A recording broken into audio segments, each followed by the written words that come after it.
The woman everyone called untouchable sat weeping at gate 47, mascara streaking her designer suit.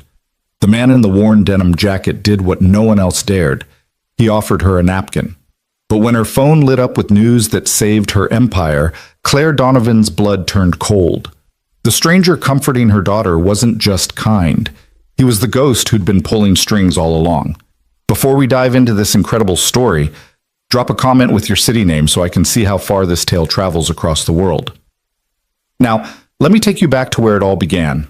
The fluorescent lights of Denver International Airport cast their sterile glow across Terminal C, creating harsh shadows that seemed to magnify every exhausted face, every frustrated sigh, every quiet moment of desperation the travelers thought no one else could see.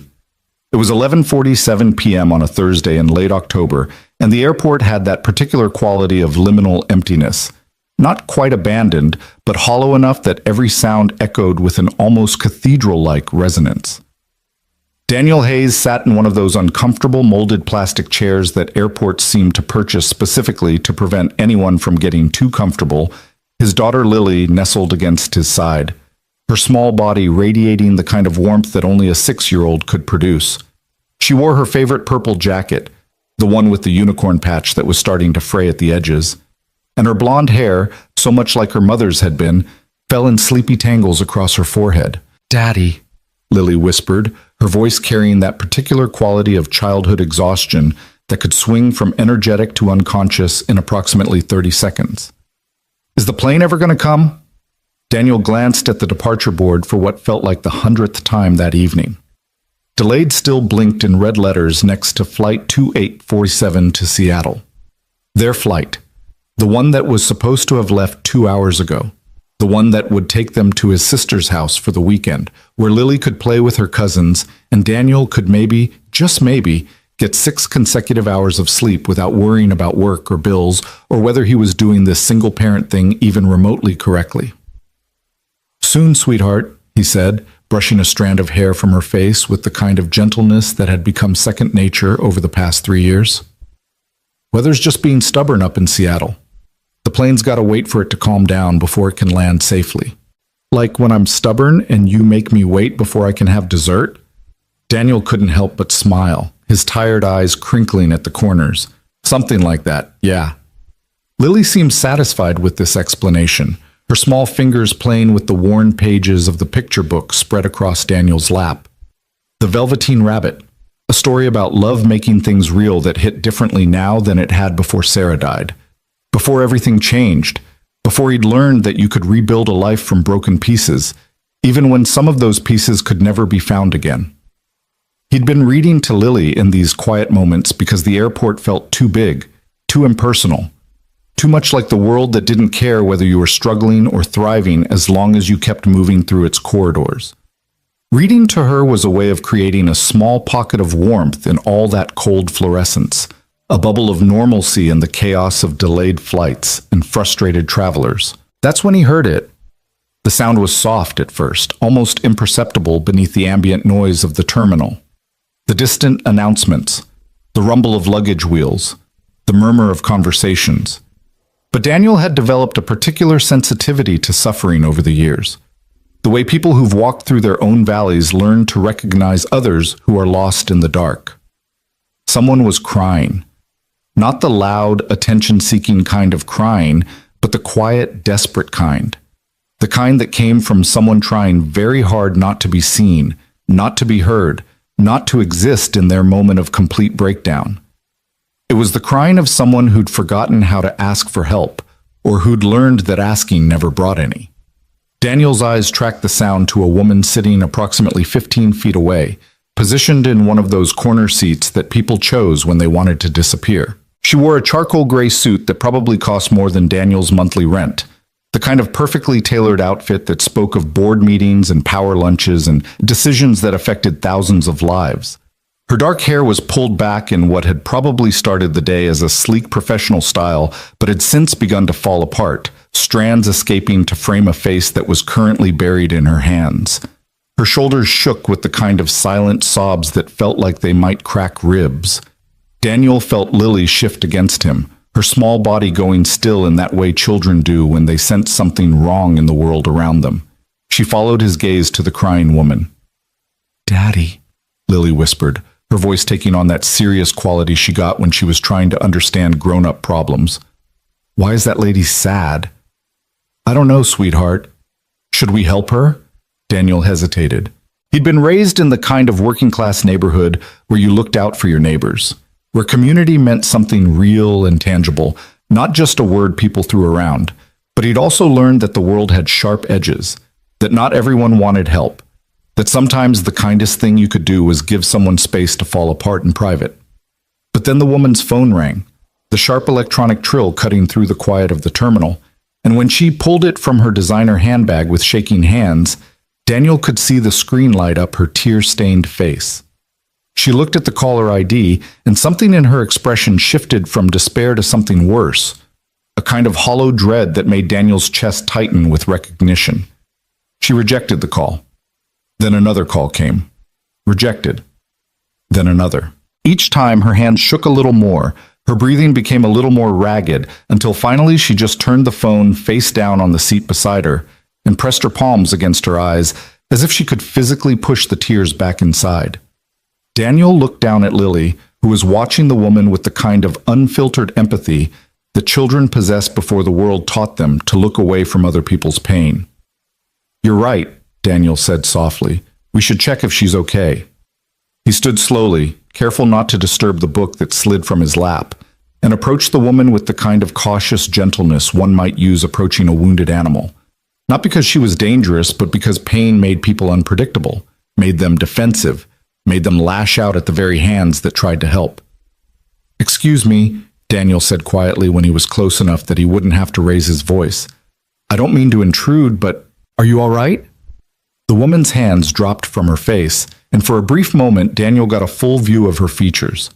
She was probably in her mid-30s, with the kind of sharp, intelligent beauty that came from confidence rather than conventional prettiness.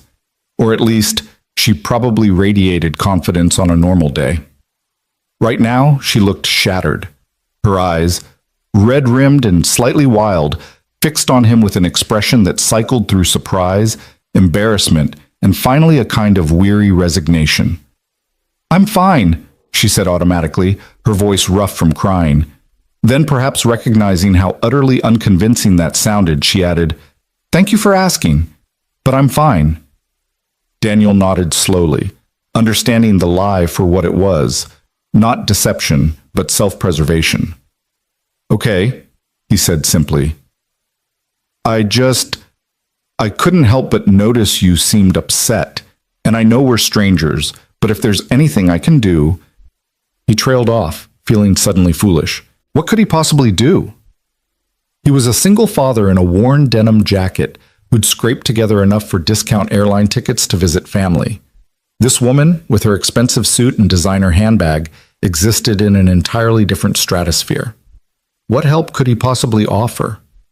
But then Lily appeared at his side, having apparently decided that her father was taking too long with the helping part. She clutched her worn stuffed rabbit, Mr. Hops, who'd been with her since she was 2 and showed every year of love in his threadbare fur and missing button eye. "Hi," Lily said with the fearless directness of childhood. "You look really sad. Do you want to hold Mr. Hops? He makes me feel better when I'm sad." The woman blinked, looking down at this small child offering her most precious possession to a complete stranger. Something in her expression cracked, and fresh tears spilled down her cheeks. But these seemed different somehow, less like despair and more like the kind of crying that came from unexpected kindness. The woman's voice broke. She cleared her throat, tried again. "That's very sweet of you, honey. What's your name?" "Lily. I'm 6 3/4. That's my daddy. His name is Daniel, and he fixes things when they're broken." Daniel felt his cheeks warm slightly. "I'm a mechanic," he explained. "Lily's got an interesting interpretation of what I do." "But you do fix things," Lily insisted with the unshakable logic of 6-year-olds. "You fixed my bike, and the toaster, and that lady Mrs. Henderson's car, even though she couldn't pay you right away, and you said that was okay, because everyone needs help sometimes." The woman was staring at Lily with an expression Daniel couldn't quite read, something between amusement and something deeper, something that looked almost like pain. "Your daughter is very wise," the woman said quietly. "She has her moments." Daniel smiled, then gestured to the empty seats nearby. "Look, I don't know what you're going through, and you absolutely don't have to talk about it. But our flight's delayed for at least another hour, and sitting alone when you're upset is—" He paused, remembering the months after Sarah died when isolation felt like both a refuge and a prison. "It's not great. So if you want some company, no questions, no judgment, we're right over there." The woman looked at him for a long moment, her dark eyes searching his face, as if trying to determine whether this was some kind of elaborate con, or if there really were still people in the world who offered kindness without expecting anything in return. "I'm Claire," she said finally, her voice barely above a whisper. "Daniel. And you've already met Lily and the famous Mr. Hops." For the first time since he'd approached her, Claire's mouth quirked in something that might have been trying to become a smile. "It's nice to meet you all." "Do you want to sit with us?" Lily asked, still holding out the stuffed rabbit. "We're reading The Velveteen Rabbit. It's about how love makes things real. Daddy says that's import-ant." She sounded out the syllables carefully, proud of using such a big word. Claire's hand went to her throat, and Daniel saw her swallow hard. "I'd like that," she said, and this time her voice was steady. "Thank you." They relocated to Daniel's corner of the terminal, Claire settling into one of the uncomfortable plastic chairs with the careful movements of someone whose body was exhausted, even if their mind was still racing. Lily immediately climbed into the seat beside her, Mr. Hops now positioned on Claire's lap, as if the stuffed rabbit could provide some kind of protective barrier against whatever demons were chasing her. Daniel sat across from them, giving Claire space while still being present. He'd learned this dance in the support groups he'd attended after Sarah died. How to be available without being intrusive, how to offer presence without demanding engagement. For several minutes, they sat in companionable silence. Daniel had pulled out the picture book again, reading softly to Lily, and he noticed that Claire was listening too, her breathing gradually becoming less ragged, her hands unclenching from the fists they'd been forming.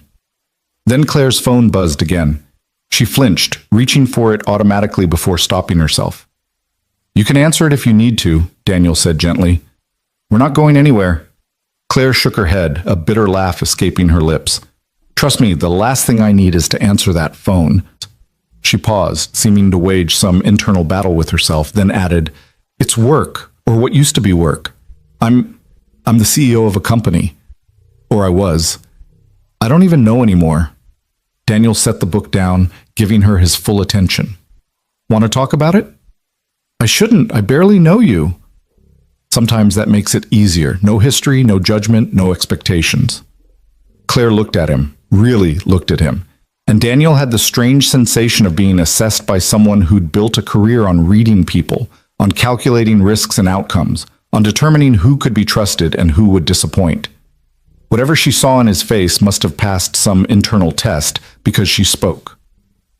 "Have you ever built something from nothing?" Claire asked. "Taken an idea, a dream, something that only existed in your head and turned it into something real?"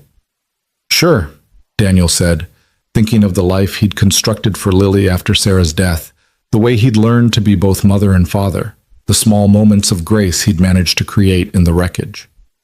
"Not anything as impressive as running a company, I'm sure, but yeah, I know what it's like to build something that matters." Claire nodded slowly. "I started my company 7 years ago, Donovan Global. We did high-level consulting for corporations trying to integrate sustainable practices into their operations. It was everything I'd worked for. My master's thesis turned into a business model. My idealism somehow transformed into something profitable and meaningful." "That sounds incredible," Daniel said, and meant it. "It was." Claire's voice went hollow. "Right up until today, when I discovered that my CFO, a man I'd trusted for 5 years, a man I considered a friend, had been systematically embezzling funds and selling proprietary information to our competitors. 2 hours ago, the board held an emergency meeting. Our biggest investors are pulling out. The press is calling it the biggest corporate scandal of the quarter, and by this time tomorrow, everything I built will be gone. The words hung in the air between them, raw and painful. Lily had gone very still, seeming to understand that grown-ups were discussing something important, even if she didn't grasp the details. "I'm sorry," Daniel said, because what else could you say when someone's world was collapsing? I can't imagine how that feels." "Like drowning," Claire said simply. "Like I've been treading water for so long, working so hard, believing that if I just worked harder, cared more, did better, then I could make a difference. And it turns out none of it mattered. One person's greed and everything burns." Her phone buzzed again. She glanced at it, and her expression went from devastated to something approaching fear. "It's the board chair," she whispered, "calling for the 4th time tonight. Probably to officially fire me, tell me not to come back to the office, start discussing legal liability." She looked up at Daniel with eyes that were simultaneously fierce and helpless. "I gave that company everything. I missed birthdays and holidays. I lost relationships because I was always working, always fighting, always believing that what I was building mattered more than my personal life. And now they're going to take it all away like I was never even there." "Hey," Daniel said softly, leaning forward. "Look at me. You're not what happened to you today. You're not one person's betrayal. You're 7 years of building something real, something that mattered enough that bad people wanted to take it from you. That's not nothing. It feels like nothing right now." "I know, but feelings aren't facts." Daniel reached into Lily's backpack, pulling out a napkin left over from their dinner at the airport Chick-fil-A. He offered it to Claire, who took it with a shaky laugh. "A napkin. That's what my empire has come to. Crying in an airport, accepting napkins from strangers." "Sometimes strangers are easier than friends," Daniel observed. "Friends have expectations. Strangers just have napkins and time to kill before delayed flights." This pulled a genuine laugh from Claire, short and surprised, but real. She dabbed at her eyes with the napkin, then seemed to really notice Lily for the first time since they'd sat down together. "You're very quiet," Claire said to the little girl. "Are you usually this patient when your dad talks to strangers?" Lily shook her head seriously. "Usually I ask lots of questions, but you're really sad, so I'm being patient." She stumbled slightly over the word. "Daddy says when people are hurting, sometimes the best thing is just to be there, like when Mr. Hop sits with me when I have nightmares." Claire's expression softened in a way that made her look younger, more vulnerable. "You have nightmares?" "Sometimes I dream about Mommy. She died when I was 3. I don't remember her much, but Daddy says that's okay because she's still part of me, even if I can't remember everything."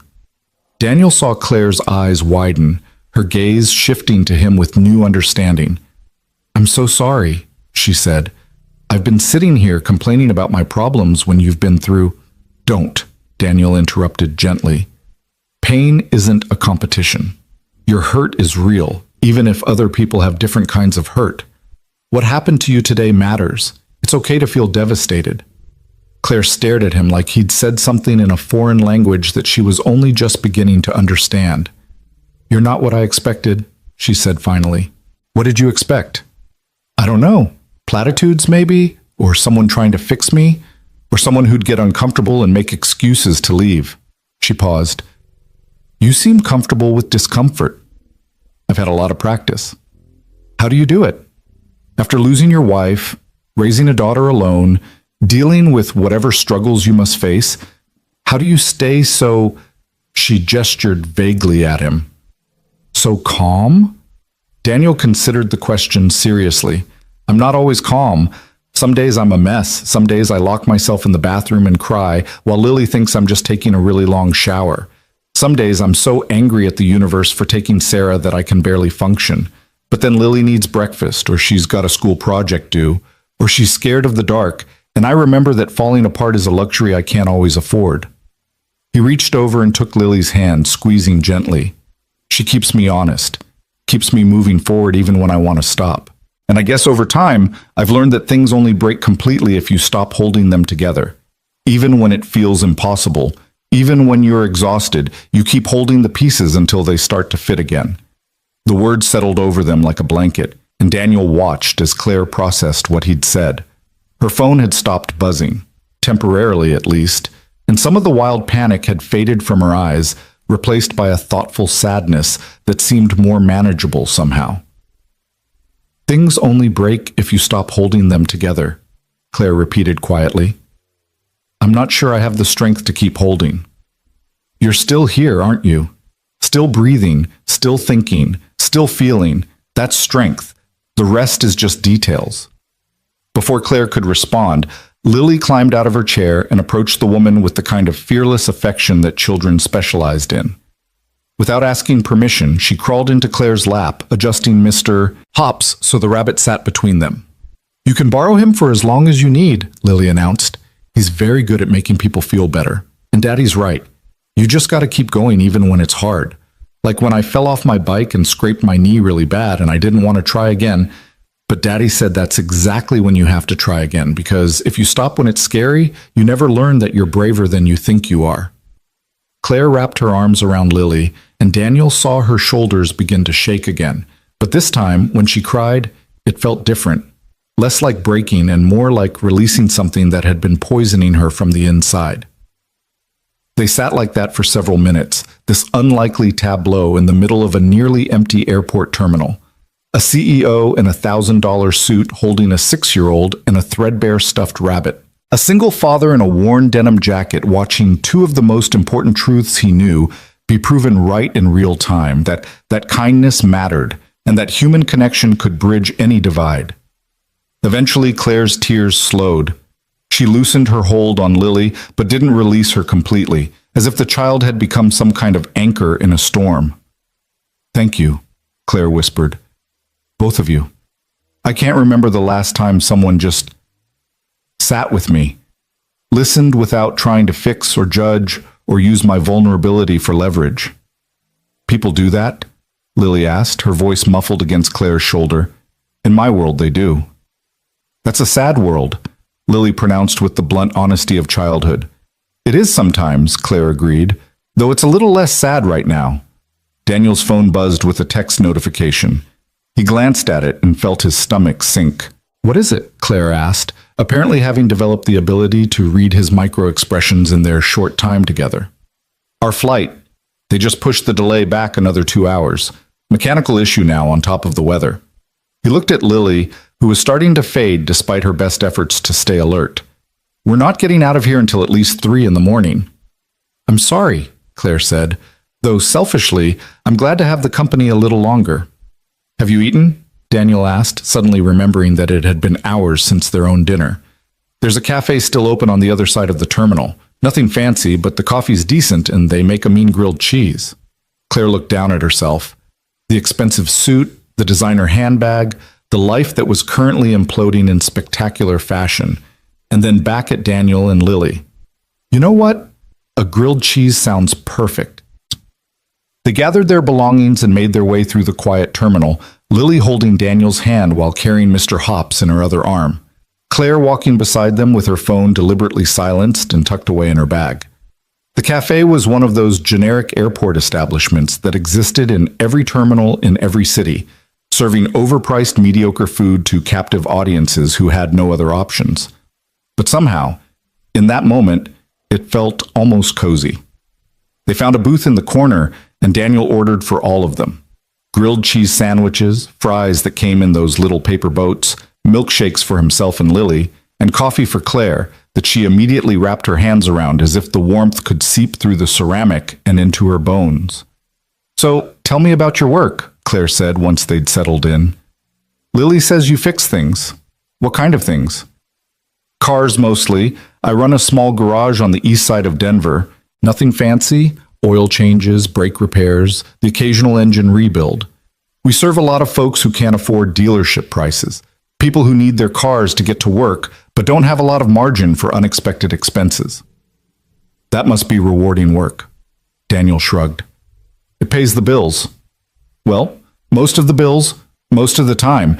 And yeah, it's nice to help people keep moving, keep working, keep their lives running.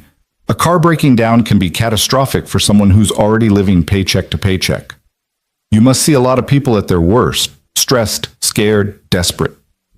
I see people who are struggling, Daniel corrected gently. That's not their worst. That's just their reality. And sometimes the most important thing I can do isn't even about the car. It's about listening, about not making them feel judged for being in a tight spot, about working out a payment plan or doing the repair at cost if I can manage it. Claire was watching him with an intensity that made Daniel slightly self-conscious. "You're remarkable," she said finally. "I'm really not.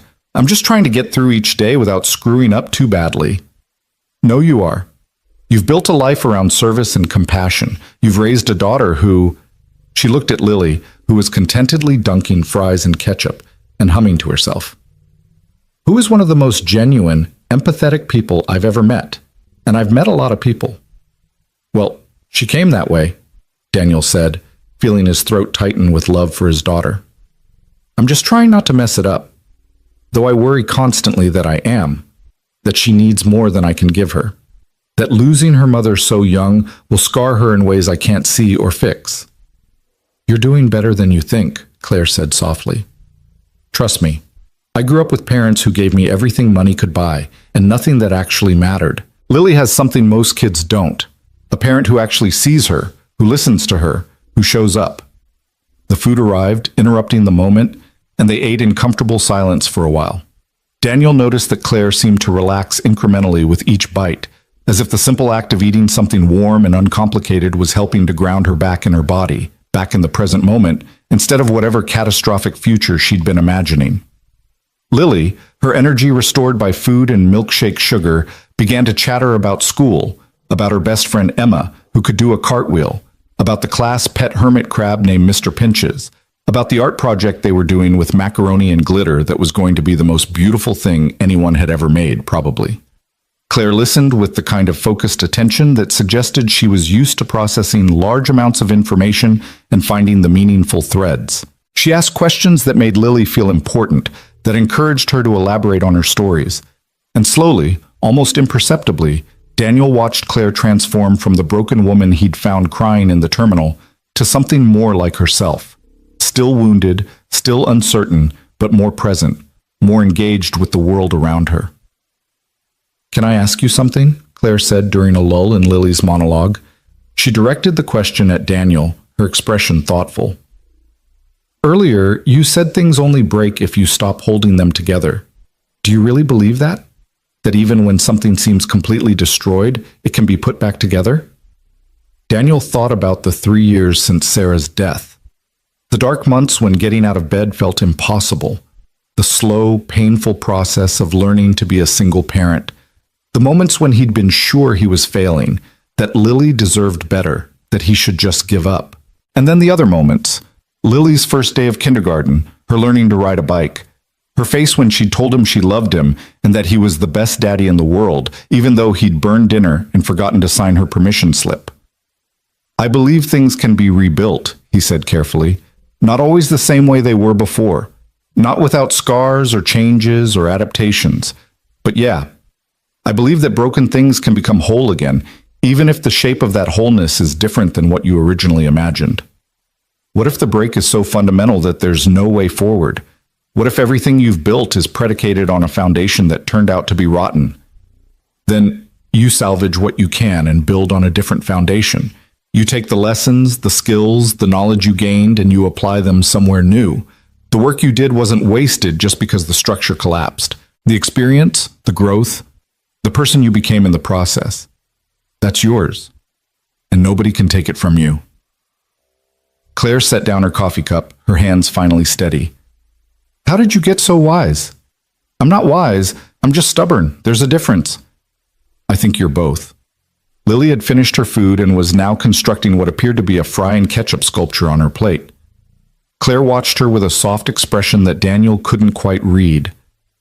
"Do you believe in fate?" Claire asked suddenly, "and things happening for a reason?" "I think, Daniel paused, choosing his words carefully. "I think terrible things happen, and there's no good reason for any of it. But I also think we get to choose what we do with those terrible things. Whether we let them destroy us or whether we use them to become more compassionate, more aware, more human. So maybe not fate, but choice. Intention. The decision to find meaning even when none was originally there. Well, that's a very optimistic worldview for someone who's been through what you have. Or maybe I've learned that the alternative, bitterness, anger, giving up, doesn't actually make anything better. It just adds more darkness to a world that already has plenty. Claire's phone buzzed again, insistent and angry sounding. She pulled it out and looked at the screen, and Daniel saw her entire body tense. "It's him," she said, her voice going flat. "My CFO, Marcus. He's calling from his personal number." "You don't have to answer," Daniel said. "I know, but maybe." She stood up, the phone still buzzing in her hand. "I'm sorry. I need to take this. I won't be long." She walked away from the table, answering the phone just before it went to voicemail, and Daniel watched her shoulders square as she prepared to face whatever conversation was coming. "Is Claire going to be okay?" Lily asked, her voice small. "I don't know, sweetheart. I hope so. I like her. She's nice. And she's trying really hard not to be sad even though she is sad. That's brave." "It is brave," Daniel agreed, pulling Lily into his lap. "You're very perceptive, you know that?" "What's perceptive?" "It means you notice things. You pay attention to how people are feeling, not just what they're saying. That's a special skill." Lily beamed at the compliment, then rested her head against his chest with a contented sigh. Daniel could see Claire through the cafe window, pacing back and forth as she talked on the phone. Her free hand gestured emphatically, and even from a distance, he could read the tension in every line of her body. After about 5 minutes, she ended the call and stood very still for a moment, staring at her phone as if it might bite her. Then she walked slowly back to their table, her expression unreadable. "Everything okay?" Daniel asked, though it was clear from her face that things were decidedly not okay. Claire slid back into the booth, setting her phone on the table with exaggerated care, as if she was afraid she might throw it otherwise. "That was Marcus, the man who destroyed my company.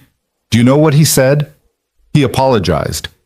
He actually had the audacity to call me after embezzling millions and selling our proprietary information to competitors and tell me he was sorry, that he was under financial pressure, that he made mistakes, that he hopes I can forgive him someday." Her voice had risen slightly, drawing looks from the few other patrons in the cafe. Daniel reached across the table and gently touched her hand, a silent reminder to breathe. "What did you say?" he asked. "I told him he was a coward. I told him that what he did wasn't a mistake, it was a choice. That he had 100 opportunities to come to me, to ask for help, to do literally anything other than steal from people who trusted him. And you know what he did? He started crying, told me I didn't understand the pressure he was under, that I didn't know what it was like to be in his position." Claire's laugh was bitter and sharp. "As if I don't understand pressure. As if I haven't spent the last 7 years working 90-hour weeks, sacrificing everything, holding that company together with my bare hands while people like him were actively working to tear it apart. And now he wants me to understand. To sympathize. To absolve him." "You don't owe him that," Daniel said quietly. "Forgiveness isn't something you give to make other people comfortable. It's something you do for yourself, when you're ready, if you're ever ready." "I don't think I'll ever be ready. Is that terrible? Does that make me a bad person?" "It makes you human. Someone betrayed you in the worst possible way. You're allowed to be angry. You're allowed to hurt. You don't have to pretend you're over it just because he wants to feel better about himself." Claire closed her eyes, and when she opened them again, they were shining with unshed tears. "Thank you," she whispered, "for not telling me I should take the high road, or be the bigger person, or any of that garbage people say when they want you to swallow your pain for their convenience." "The high road is overrated," Daniel said. "Sometimes the only road available is the one that gets you through the next 5 minutes, and then the 5 minutes after that. You can worry about being magnanimous later, when your world isn't actively on fire." This pulled a surprised laugh from Claire, watery but genuine. "You have a way with words, Daniel Hayes." "I have a lot of practice with crisis management, just usually on a smaller scale." They finished their meal in a more contemplative silence, the earlier ease tempered by Claire's phone call but not entirely destroyed. Lily had fallen asleep in Daniel's lap, her small body warm and heavy with the complete abandonment of childhood sleep, Mr. Hops tucked securely under her arm. Daniel glanced at his watch. 1:47 a.m. Still over an hour before their rescheduled flight time, assuming there were no more delays. The terminal had grown even quieter, if that was possible. and the world felt reduced to just this cafe, these people, this pocket of time carved out from the chaos of regular life.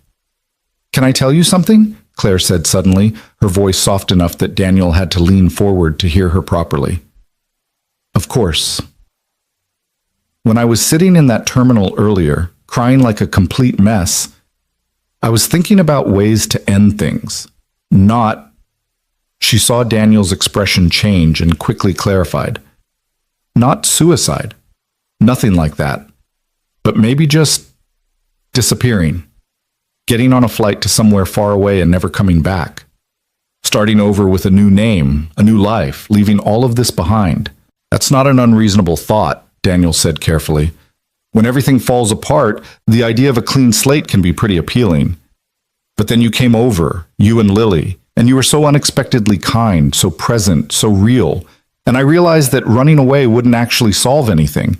That wherever I went, I'd still be me, still carrying all of this pain and anger and confusion. So maybe instead of running, I need to figure out how to stand still, how to face this and work through it instead of around it." She looked at him directly, and Daniel felt the full weight of her intelligence, her strength, her fierce determination to not be destroyed by circumstances. "You did that for me. A stranger in an airport. You showed me that there's still kindness in the world, still people who help without expecting anything in return. And I need you to know that you might have actually saved my life tonight." Daniel felt his chest tighten. "Claire, I didn't do anything special. I just sat with you." "That's exactly what made it special. You just sat with me. No agenda, no judgment, no expectations. Do you have any idea how rare that is?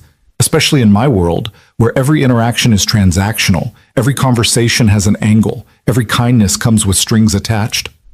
I'm sorry your world is like that. I'm starting to think I've been living in the wrong world." Claire paused, seeming to wrestle with something internal. "Can I ask you a personal question?" "Sure." "What did you do before the garage? Lily mentioned something about fixing things, but there's something about the way you talk, the way you carry yourself. You seem like someone who's done more than just repair work, you know?" Daniel felt a familiar tension creep into his shoulders.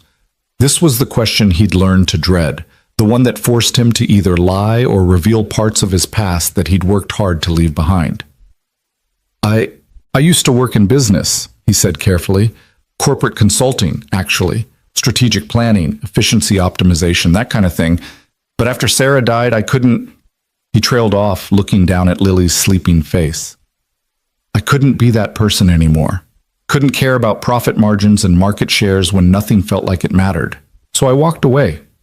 Went back to something I'd loved as a teenager, sites, working with my hands, fixing tangible problems with visible solutions."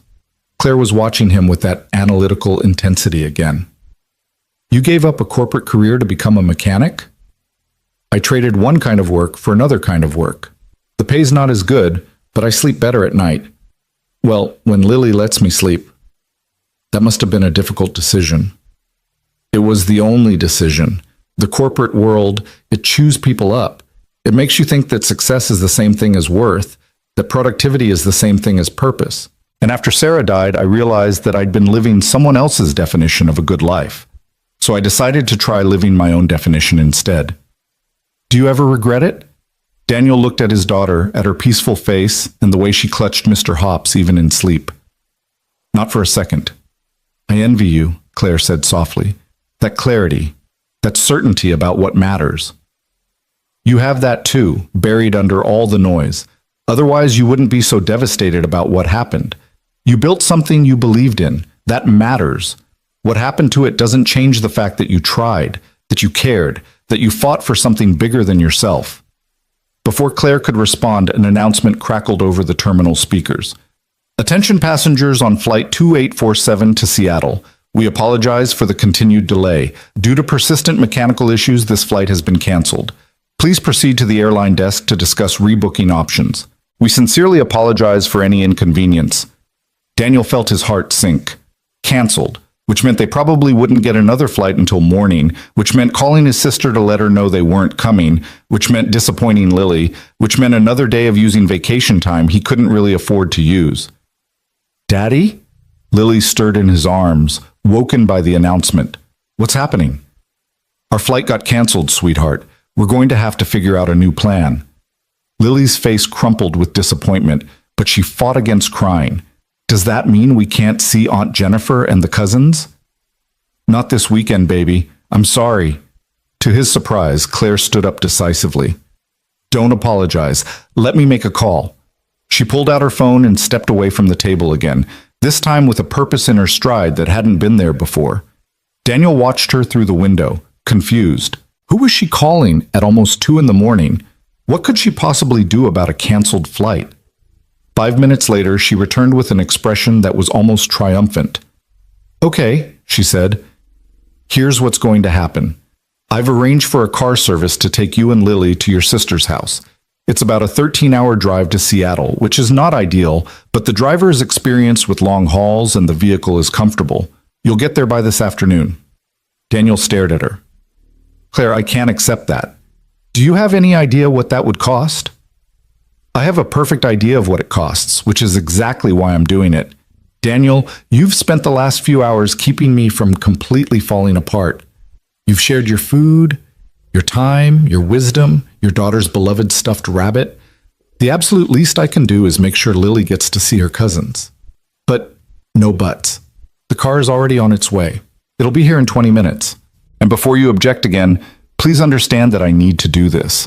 I need to remember that even when my own world is imploding, I can still do something good for someone else. You're giving me that gift. Daniel looked at Lily, who was watching the exchange with wide, hopeful eyes. Then back at Claire, who had somehow transformed in the last few hours from devastated to determined. Thank you, he said finally. That's incredibly generous. It's incredibly selfish, Claire corrected with a small smile. But I'm glad you're willing to accept my selfishness. They gathered their belongings and made their way to the terminal exit where the car would arrive. The early morning air was cool and crisp when they stepped outside, carrying that particular quality of pre-dawn darkness that felt both ominous and full of possibility. While they waited, Lily finally asked the question that had probably been bothering her for hours. Claire, are you going to be okay? After what happened with your company? Claire knelt down so she was at Lily's eye level. You know what? I think I am. It's going to be hard and scary, and there's going to be a lot to figure out. But I met you and your dad tonight, and you reminded me of something important. What's that?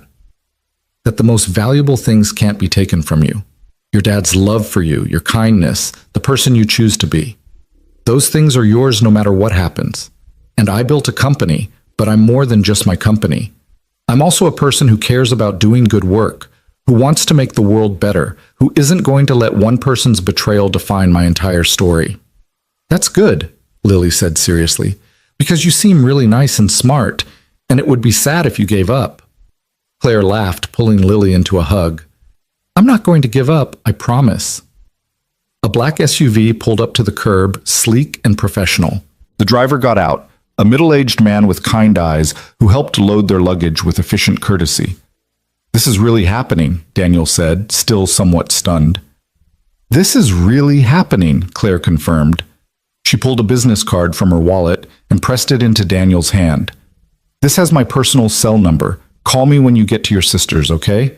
I want to know you arrive safely. I will. They stood there awkwardly for a moment, two strangers who'd somehow become important to each other in the span of a few hours.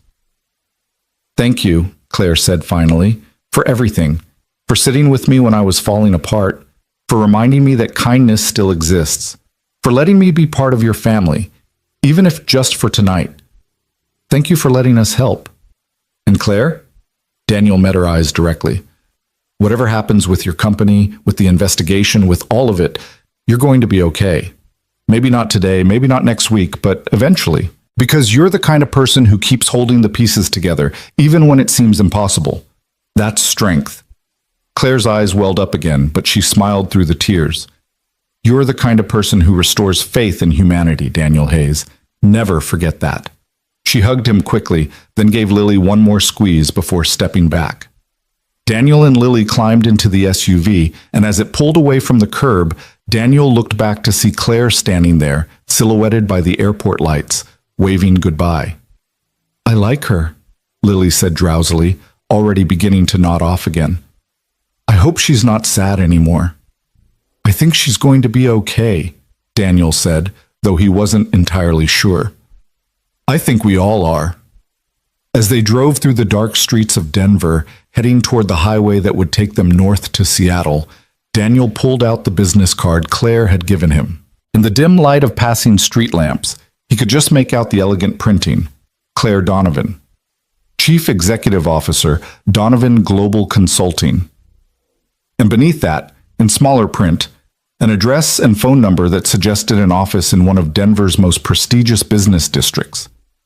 Daniel had thought she seemed familiar, but he'd assumed it was just the kind of false recognition that sometimes happened with faces.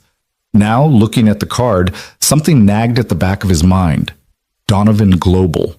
He'd heard that name before. Recently. And then it clicked. He pulled out his phone and did a quick search, keeping the screen angled away from Lily so the light wouldn't disturb her. The search results loaded, and Daniel felt his breath catch. Donovan Global Consulting wasn't just any company. It was one of the most respected sustainability consulting firms in the country, known for working with Fortune 500 companies to implement environmental and social governance practices. And Claire wasn't just the CEO. She'd founded it, built it from the ground up, turned it into an industry leader. The most recent articles were all about the scandal, about the CFO's arrest, about the emergency board meeting, about investors pulling funding, about the very real possibility that the company wouldn't survive. But buried in those articles were others, older pieces about Claire's work, about the companies she'd helped transform, about the millions of tons of carbon emissions reduced through her consulting.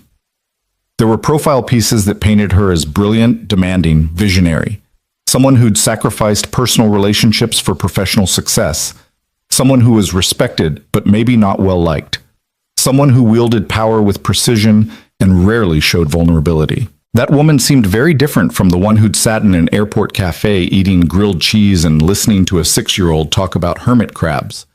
Daniel set his phone aside, looking out at the dark landscape streaming past the window. Who was the real Claire Donovan?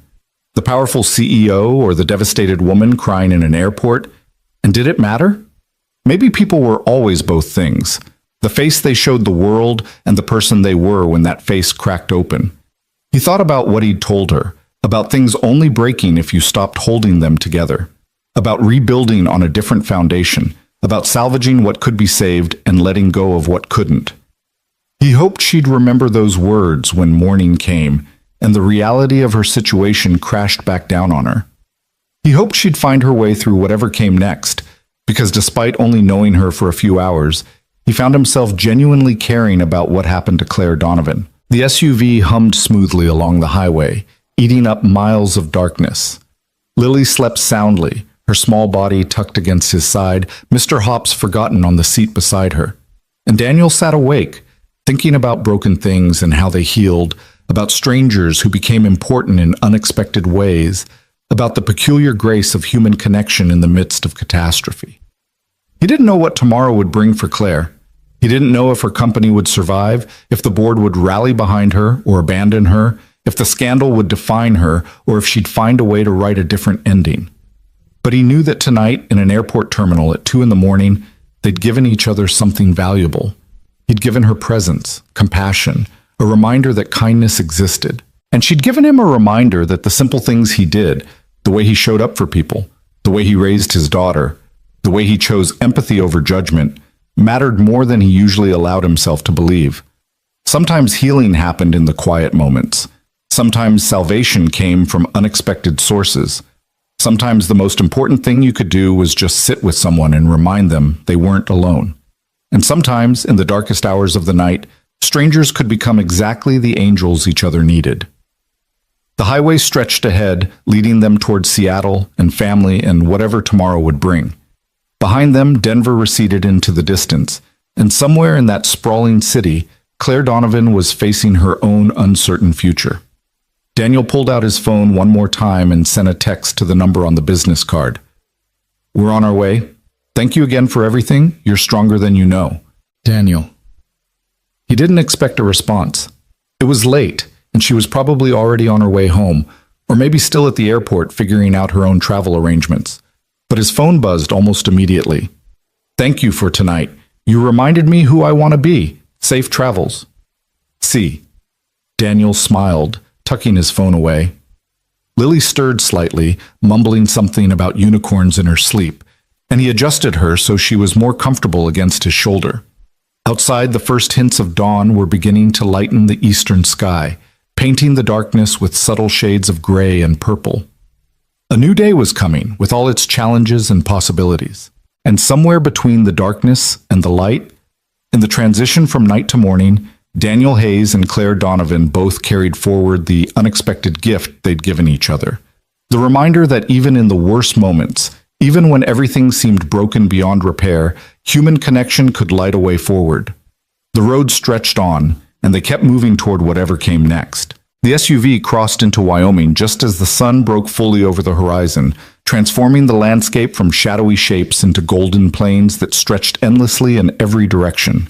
Daniel had dozed fitfully for the past hour, his body finally surrendering to exhaustion even as his mind refused to fully quiet. Now, blinking awake in the morning light, he found Lily pressed against the window, her breath fogging the glass as she watched the world stream past. "Morning, sweetheart," he said, his voice rough with sleep. "How long have you been awake?" "Forever," Lily said dramatically, though her watch, the pink plastic one with the unicorn face, showed it had probably been all of 15 minutes. "Daddy, why did that lady give us this fancy car? Is she like a princess or something?" Daniel smiled despite his grogginess. "Not exactly a princess. She's a businesswoman, someone who helps companies do better work." "But she was so sad. Does helping companies make people sad?" The question was so earnest, so genuinely confused, that Daniel had to pause and consider his answer carefully. How did you explain corporate betrayal and financial scandal to a 6-year-old without crushing her natural optimism about the world? "Sometimes when you care a lot about something you've built, and someone hurts it, that makes you sad," he said finally. "Like if you spent a really long time building a sandcastle and someone came and kicked it over on purpose. That would make you sad, right?" "That would make me really mad," Lily corrected. "And I'd tell them they were mean and I wouldn't be their friend anymore." Well, that's kind of what happened to Claire. Someone she trusted did something mean to something she'd worked really hard to build. Lily was quiet for a moment, processing this with the serious concentration she applied to all weighty matters. "But we made her feel better, right? With Mr. Hops and the grilled cheese?" "I think we helped, yeah." "Good." Lily settled back against her seat with the satisfied air of someone who'd done their good deed for the day. Then, with the lightning-fast subject changes that characterize childhood conversation, she asked, "Can we stop for pancakes? I'm really hungry, and the driver man said there's a place up ahead that has really good pancakes." The driver, whose name Daniel had learned was Robert, glanced in the rearview mirror with a smile. "About 20 miles ahead. Best pancakes in eastern Wyoming, or so they claim. We could all use some breakfast and a chance to stretch our legs." They pulled off at a small town that existed primarily as a service stop for travelers on the interstate. A handful of gas stations, a truck stop, and a diner that advertised its famous pancakes on a sign that had probably been there since the 1970s. The place was called Millie's, and when they walked in, the smell of coffee and bacon and maple syrup wrapped around them like a warm blanket. A waitress who'd probably been working there since that sign went up approached with coffee pot in hand and a smile that had seen 10,000 tired travelers pass through. "Morning, folks. Booth or counter?" "Booth, please," Daniel said, and they followed her to a spot by the window where Lily could watch the trucks rumbling past on the interstate. They ordered a stack of pancakes for Lily, eggs and hash browns for Daniel, and Robert requested the trucker's special with a side of biscuits and gravy. While they waited, Daniel pulled out his phone and saw 3 missed calls from his sister Jennifer, along with a string of increasingly worried text messages. He stepped outside to call her back, the morning air crisp and cool against his face. "Daniel, thank God. I've been trying to reach you for hours. What happened with your flight?" "It got canceled, mechanical issues, but Jen, listen, we're actually on our way. We should be there by this afternoon." "You drove?" "Daniel, that's insane. It's like a 13-hour drive and you must be exhausted from waiting at the airport all night." "I didn't drive. It's a long story, but someone very kind arranged for a car service. We're in good hands. There was a long pause on the other end of the line. Someone arranged for a car service? Who? Daniel, what's going on? I told you it's a long story. I'll explain when we get there. But Jen, I need you to do me a favor. Can you look up Donovan Global Consulting? See what you can find about recent news. Why? What does that have to do with anything? Just humor me, please. He heard the sound of typing, Jennifer's fingers flying across her keyboard with the efficiency of someone who spent their days managing a busy pediatric office. Then a low whistle. Okay, this is wild. The CEO of this company, Claire Donovan, her CFO just got arrested for embezzlement and corporate espionage. It's all over the business news. They're saying the company might not survive. Why are you asking about this? Because I met her last night at the airport. She was the one who arranged the car service. You met Claire Donovan? The Claire Donovan? And she just arranged a car service for you out of the goodness of her heart? It wasn't like that. She was having the worst night of her life, and Lily and we sat with her, talked to her, and I guess she wanted to do something nice in return. Jennifer was quiet for a long moment. When she spoke again, her voice had softened. Only you, Danny. Only you would end up in an airport at midnight, find a crying CEO, and somehow make enough of an impression that she'd send you to Seattle in a private car service. It's not a private car service, just a regular car service. With a 13-hour drive? Daniel, do you have any idea what that costs? I told her I couldn't accept it, but she insisted. Said she needed to do something good after everything that had happened. This woman sounds like she's either a saint or completely unhinged. She's neither. She's just human. Someone who got betrayed and was trying to remember what kindness looked like. Daniel paused, watching a semi-truck pull into the parking lot. Jen, can you keep looking into the story? I want to know what happens with her company. You like her? I don't even know her. We talked for a few hours. You like her? Jennifer repeated with the absolute certainty of a sister who'd known him for 37 years. I can hear it in your voice. What I feel is concerned. She's going through hell, and I want to make sure she's okay. Uh-huh. Well, I'll keep an eye on the news. And Danny? Drive safe, or ride safe, whatever. Just get here in one piece. Will do. Love you. Love you too. Daniel ended the call and stood for a moment in the parking lot, letting the morning sun warm his face. Jennifer wasn't wrong exactly. There had been something about Claire, beyond the obvious circumstances of her crisis, that had resonated with him. A fundamental decency, maybe. A willingness to be vulnerable. A capacity for gratitude that felt rare in his experience. But more than that, she'd reminded him of something he'd almost forgotten. That he had value beyond just being Lily's father, beyond just being a mechanic who kept struggling families' cars running. That his ability to listen, to be present, to offer comfort without judgment, those things mattered. They had worth. When he returned to the booth, breakfast had arrived and Lily was already drowning her pancakes in enough syrup to constitute a health hazard. She looked up at him with maple sticky cheeks and a grin that made his heart squeeze. Aunt Jennifer okay? Lily asked around a mouthful of pancake. Very okay. She's excited to see you. Is she going to make her special cookies, the ones with the chocolate chips that are still kind of melty? I'm sure she will. They ate in comfortable silence for a while. The diner's ambient noise, clinking dishes, low conversations, the hiss of the griddle, creating a cocoon of normalcy. Robert ate his meal with the methodical efficiency of someone who'd spent years eating on the road, not rushed, but not lingering either. Daniel was halfway through his eggs when his phone buzzed with a text. He glanced at it and felt his pulse quicken. It was from Claire. I know you're on the road, but I wanted you to see this. Board met this morning. They're standing behind me. Investors reconsidering. It's not over. Thank you for reminding me to fight. See. Daniel felt a smile spread across his face, genuine and surprised. He quickly typed back, That's incredible news. I'm so glad. You deserved someone in your corner. D. The response came almost immediately. I had someone in my corner. You. That mattered more than you know. Daddy, why are you smiling at your phone? Lily asked. her eyes narrowing with the suspicious awareness of a child who'd learned that adults had secret lives conducted through glowing rectangles. Just hearing some good news from a friend. From Claire, is she not sad anymore? She's probably still a little sad, but I think things are getting better for her.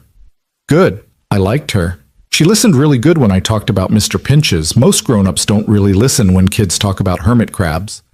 Daniel reached across the table and booped Lily's syrup-sticky nose. You're very wise, you know that? I know, Lily said with the supreme confidence of childhood. Can we get pie for later? That sign says they have cherry pie, and I've been very good. They left Millie's 20 minutes later with full stomachs and 2 slices of cherry pie carefully packaged in styrofoam containers. The morning had fully arrived now, the sky a brilliant blue that seemed impossible after the gray exhaustion of the previous night.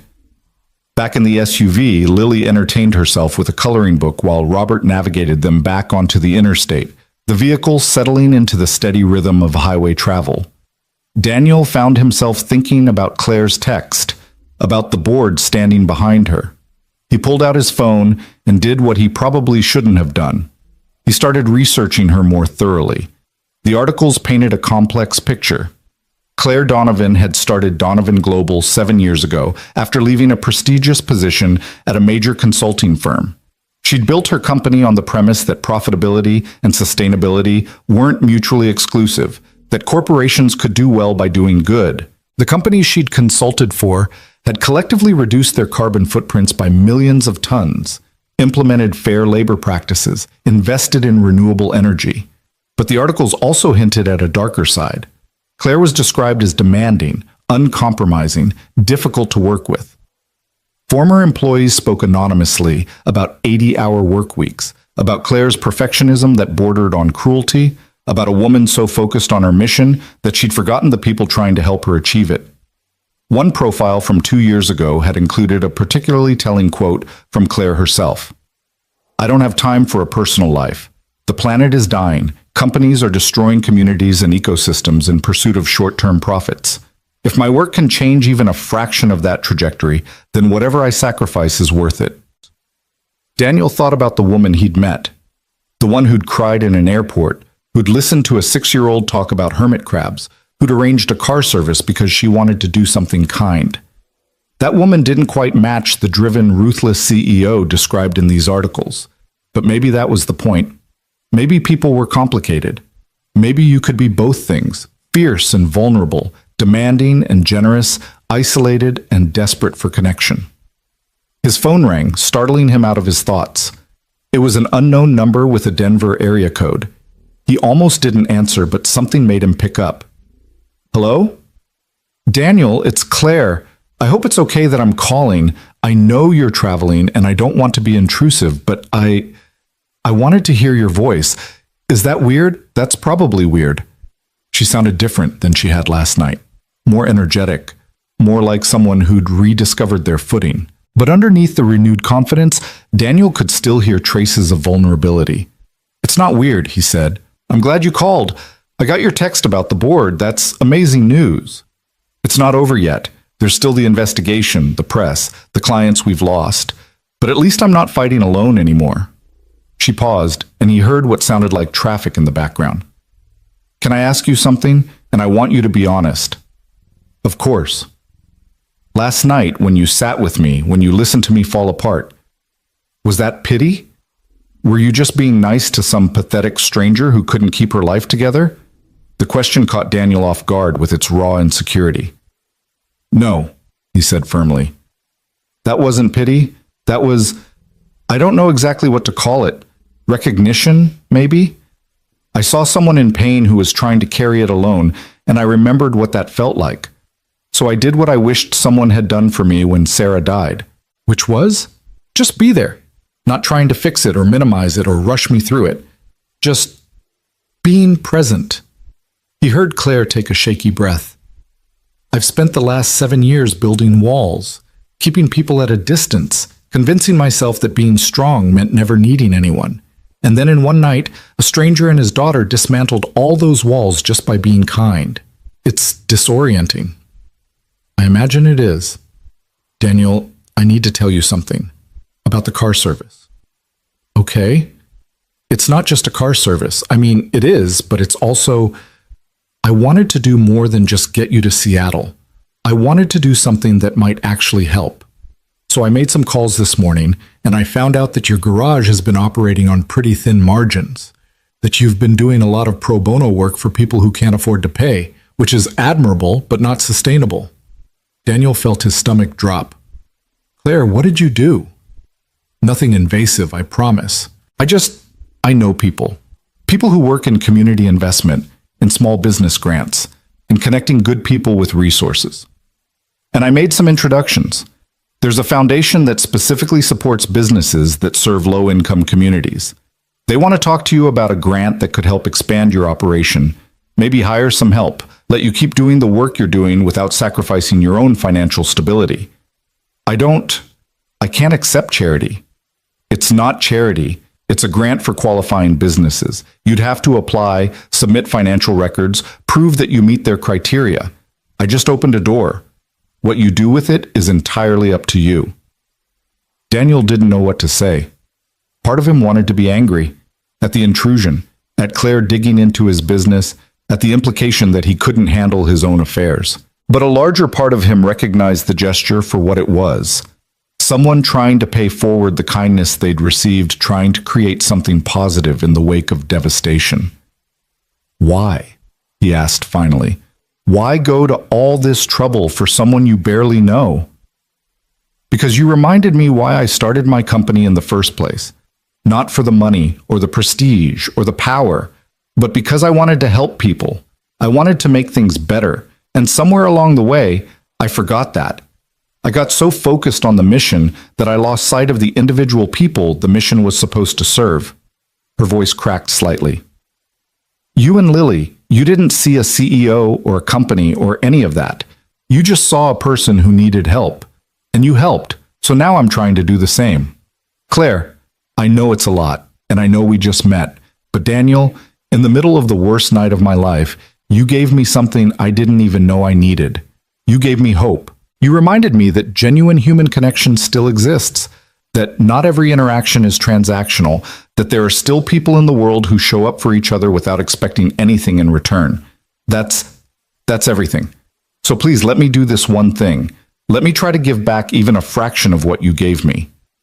Daniel looked out the window at the passing Wyoming landscape, at the endless sky and rolling plains. He thought about his garage, about the families he served, about how many more people he could help if he didn't have to choose between paying his own bills and offering someone a payment plan. He thought about Lily, about giving her a more stable future, about maybe being able to save for her college fund instead of living paycheck to paycheck. Okay, he said quietly. Thank you. I'll look into the grant. He could hear the smile in Claire's voice. Thank you for letting me help. And Daniel, there's something else I need to tell you. Should I be worried? No, maybe. I don't know.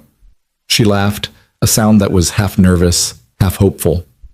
I've been thinking about what you said last night, about rebuilding on a different foundation, about salvaging what you can and letting go of what you can't.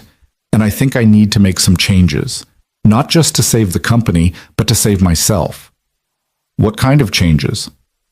I don't know yet, but I know I can't keep being the person I've been. The person who works 90 hours a week and calls it dedication when it's really just fear of being still. The person who pushes people away because vulnerability feels like weakness. The person who measures worth in profit margins and impact reports instead of moments like last night where real connection actually happened.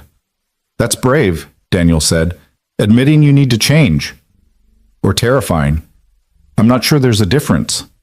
Claire paused and he heard car horns in the background. I should let you go. You're traveling and I'm monopolizing your time. But Daniel, will you call me when you get to Seattle? I want to know you arrived safely. I will. And Claire, what you're doing, questioning everything, trying to find a better way forward, that's not weakness. That's evolution. That's growth. I hope you're right. I usually am. Just ask Lily. This pulled a genuine laugh from Claire, lighter and freer than anything he'd heard from her the night before. Give that wonderful daughter of yours a hug for me. And tell Mr. Hops I appreciate his service. Will do. Take care of yourself, okay? I'm trying. You too. The call ended, and Daniel sat for a moment in the quiet hum of the vehicle, processing everything Claire had said. Lily looked up from her coloring book, her expression curious. Was that Claire again? Is she okay? Yes, sweetheart. I think she's going to be okay. Good. I told you Mr. Hops would help. He's very good at making people feel better. Daniel smiled, reaching over to ruffle Lily's hair. You were absolutely right. They drove through the morning and into early afternoon, stopping once more for lunch at a truck stop, where Lily insisted on ordering chicken nuggets shaped like dinosaurs because they were more fun than regular nuggets. Robert proved to be excellent company, a former Marine who'd spent 20 years serving before transitioning to civilian life as a driver. He shared stories about his own children, now grown with families of their own, and listened with genuine interest when Lily explained the complex social dynamics of first-grade recess politics. Daniel found himself relaxing into the journey, the miles passing in a meditation of movement. He dozed intermittently, waking to new landscapes, the mountains of Wyoming giving way to the plains of Montana, the world shifting and changing outside the window while the interior of the vehicle remained constant. Around 3 in the afternoon, his phone buzzed with a news alert. He'd set up alerts for Donovan Global after Claire had texted him, wanting to stay informed about how the situation developed. This alert made his breath catch. Breaking.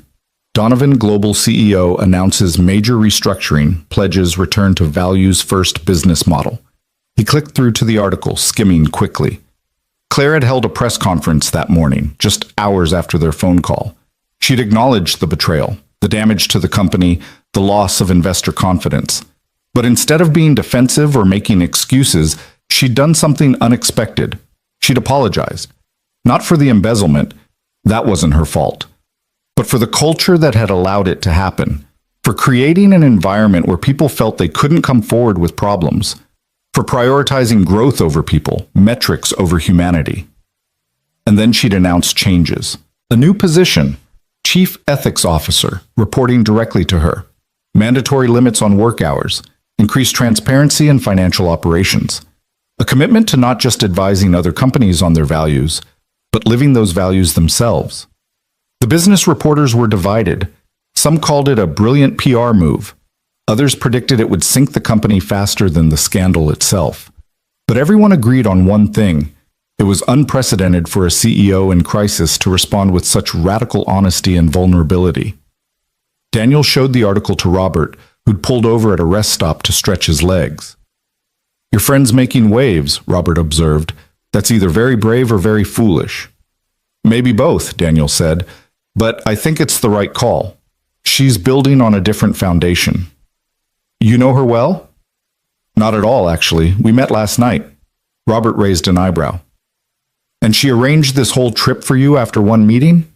It's complicated. Clearly, Robert smiled knowingly. Sir, I've been driving people for 15 years. I've seen a lot of human behavior, learned to read situations pretty well.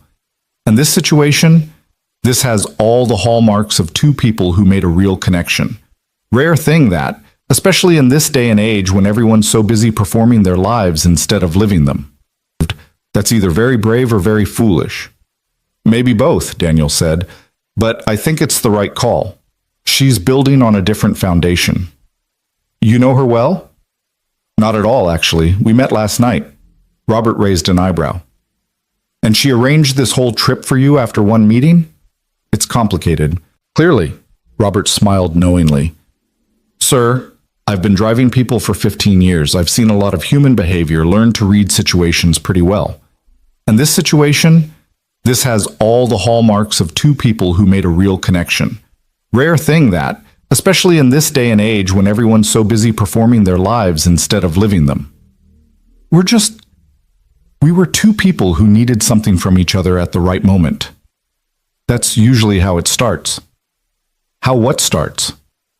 The important things. Robert stretched, his back cracking audibly. My wife and I met at a bus stop in the rain. She was crying because she'd just lost her job. I offered her my umbrella, and we ended up talking for 2 hours. Missed 3 buses. That was 30 years ago. He looked at Daniel directly. Sometimes the most important people in our lives show up exactly when we need them, usually when we're not looking. I'm not looking for anything, Daniel said, but the words felt hollow even as he spoke them. Didn't say you were. Just saying that sometimes things find us whether we're looking or not. They got back on the road, the afternoon sun slanting through the windows at angles that made Lily squint and burrow deeper into her seat. She fell asleep clutching Mr. Hops, her small chest rising and falling with the peaceful rhythm of childhood dreams. Daniel pulled out his phone again, scrolling through the news coverage of Claire's press conference. There was video footage, and he clicked play with the volume low so it wouldn't wake Lily. Claire stood at a podium, looking tired but composed, her dark hair pulled back in a simple style, her suit perfectly tailored, but there was something different about her, a softness maybe, or an openness that hadn't been visible in earlier photos and videos he'd seen online. I want to be clear about something, she was saying to the assembled reporters. What happened to Donovan Global, the betrayal, the embezzlement, the breach of trust? Those are symptoms of a larger problem, and that problem is me. There were murmurs from the press corps, the scraping of chairs as people leaned forward. I built a company culture that prioritized results over relationships, that valued output over humanity, that treated people as resources instead of as human beings with needs and limits and lives outside these walls. I worked myself to exhaustion and expected everyone around me to do the same. I told myself it was dedication. I told myself the ends justified the means. I told myself that the important work we were doing gave me permission to push harder, demand more, sacrifice everything at the altar of mission accomplishment. Claire paused, her hands gripping the podium. I was wrong, and someone I trusted, someone who should have been able to come to me with their struggles, instead felt so pressured and isolated that they made catastrophic choices. I'm not excusing what was done. Embezzlement is theft, and there will be legal consequences. But I can't pretend I don't bear some responsibility for creating an environment where that kind of desperation could take root. The questions came rapid fire, but Claire handled them with a grace that seemed born from genuine reflection rather than crisis management strategy. What changed? One reporter called out. What made you decide to take this approach instead of the usual corporate response? Claire smiled, and Daniel saw something in her expression that felt familiar. A warmth he recognized from the airport. I met someone last night, a complete stranger who showed me what it looks like to be present, to be kind without agenda, to value people for who they are rather than what they can do for you. That person reminded me why I started this company. Not to build an empire, not to prove anything, but to make things better, to help, to serve. She looked directly at the camera. So that's what we're going to do. We're going to rebuild this company the right way, with integrity, with humanity, with genuine care for every person who works here and every client we serve. It won't be easy. We might not survive. But if we do survive, we'll be something worth preserving. The video ended, and Daniel sat back with a strange feeling blooming in his chest. Claire had just told the entire business world, albeit obliquely, that a conversation with him had changed her perspective, that their few hours together had influenced one of the most significant moments of her professional life. It felt huge and terrifying and humbling all at once. His phone buzzed with another text from Claire. Did you see the press conference? Please tell me I didn't sound completely insane. He typed back, You sounded brave and honest and like someone who's actually interested in doing the right thing instead of the easy thing. I'm proud of you. There was a long pause, then, That means more than you know. How's the drive? Good. About 3 hours out from Seattle. Lily's asleep, Robert's keeping us safe, and I've eaten my body weight in road trip snacks. Living the dream. Something like that. How are you holding up? Terrified, exhausted, weirdly hopeful. Is it possible to feel all those things at once? Absolutely. That's basically my constant state of being. Then I'm in good company. Daniel, thank you for everything. For last night, for this morning, for believing in me when I couldn't believe in myself. You don't have to thank me. You did the hard work. You made the tough choices. I just reminded you of what was already there. You make it sound simple. It is simple. Not easy, but simple. You just have to keep holding the pieces together. There's that phrase again. My new mantra, apparently. They texted back and forth for the next hour. the conversation flowing easily despite the strangeness of their situation. Claire told him about the chaos at her office, the reporters camped outside, the mixed reactions from her board. Daniel told her about the landscape streaming past, about Lily's dinosaur-shaped chicken nuggets, about Robert's wisdom regarding bus stops and rain and umbrellas. It felt natural in a way that should have been impossible between two people who'd known each other for less than 24 hours. But somehow, the intensity of their initial meeting had fast-tracked a connection that might normally take months to develop. Around 5:30, as they were crossing into Idaho, Daniel's phone rang again.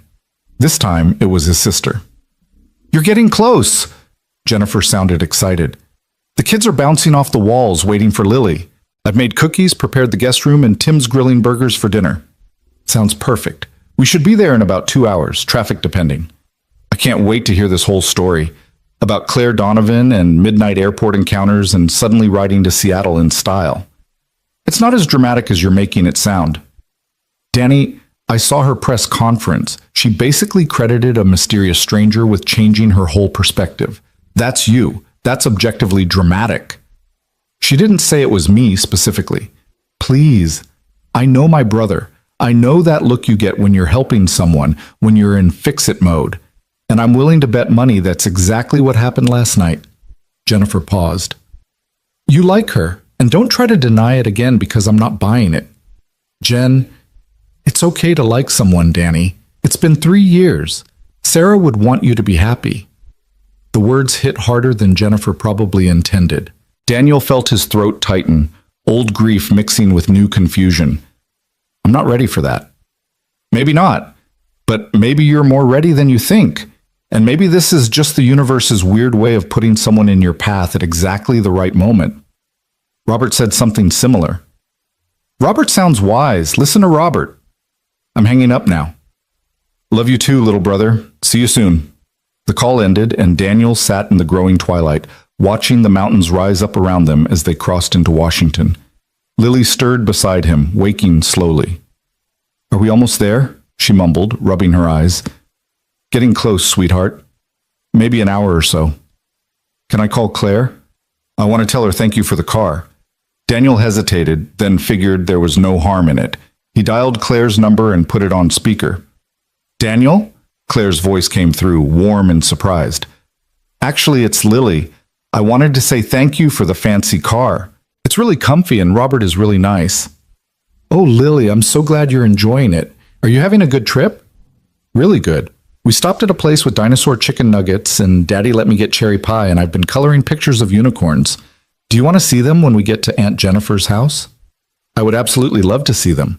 Maybe you could send me photos?" "Daddy can help me send pictures.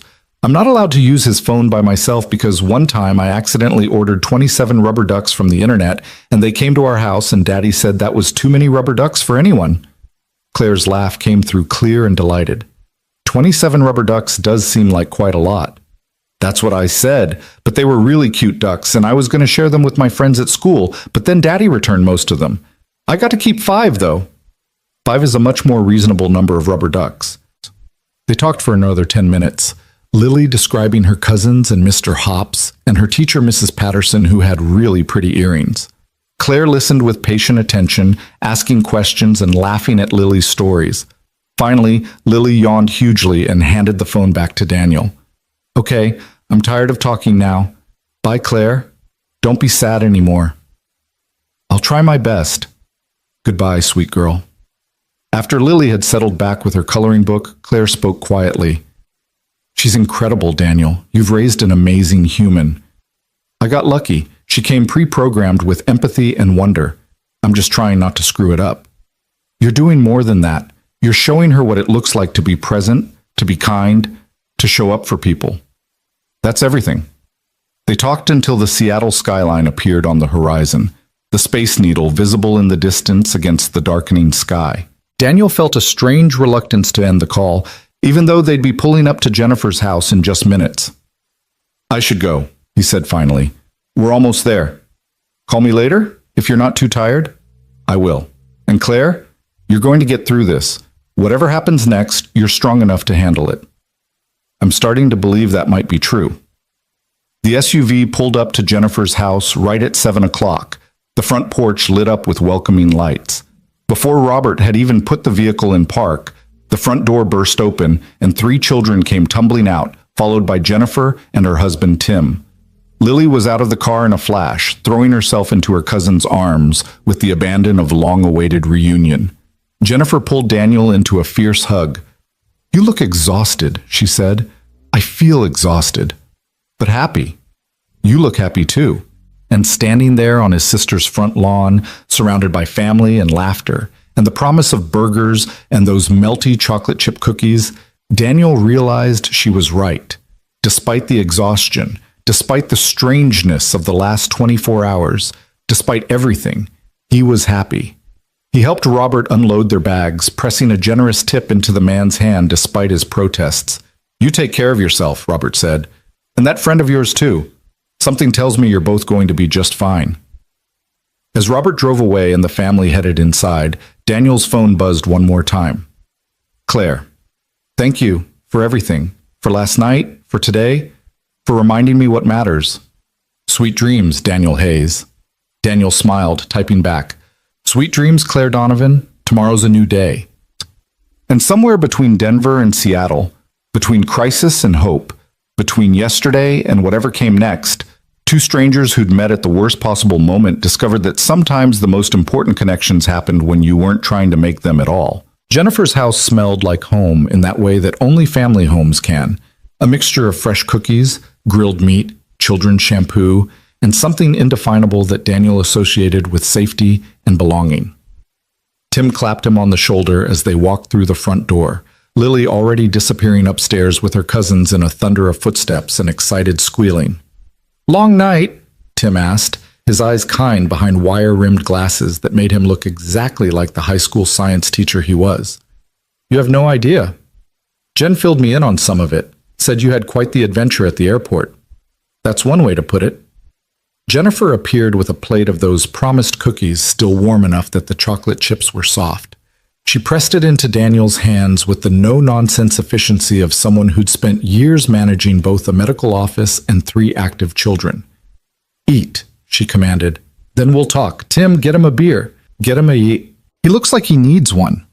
Daniel settled into the overstuffed armchair in their living room, the kind of furniture that had clearly been selected for comfort over style, bearing the stains and wear marks of family life. Through the window, he could see the lights of Seattle proper in the distance, the city glowing against the darkening sky.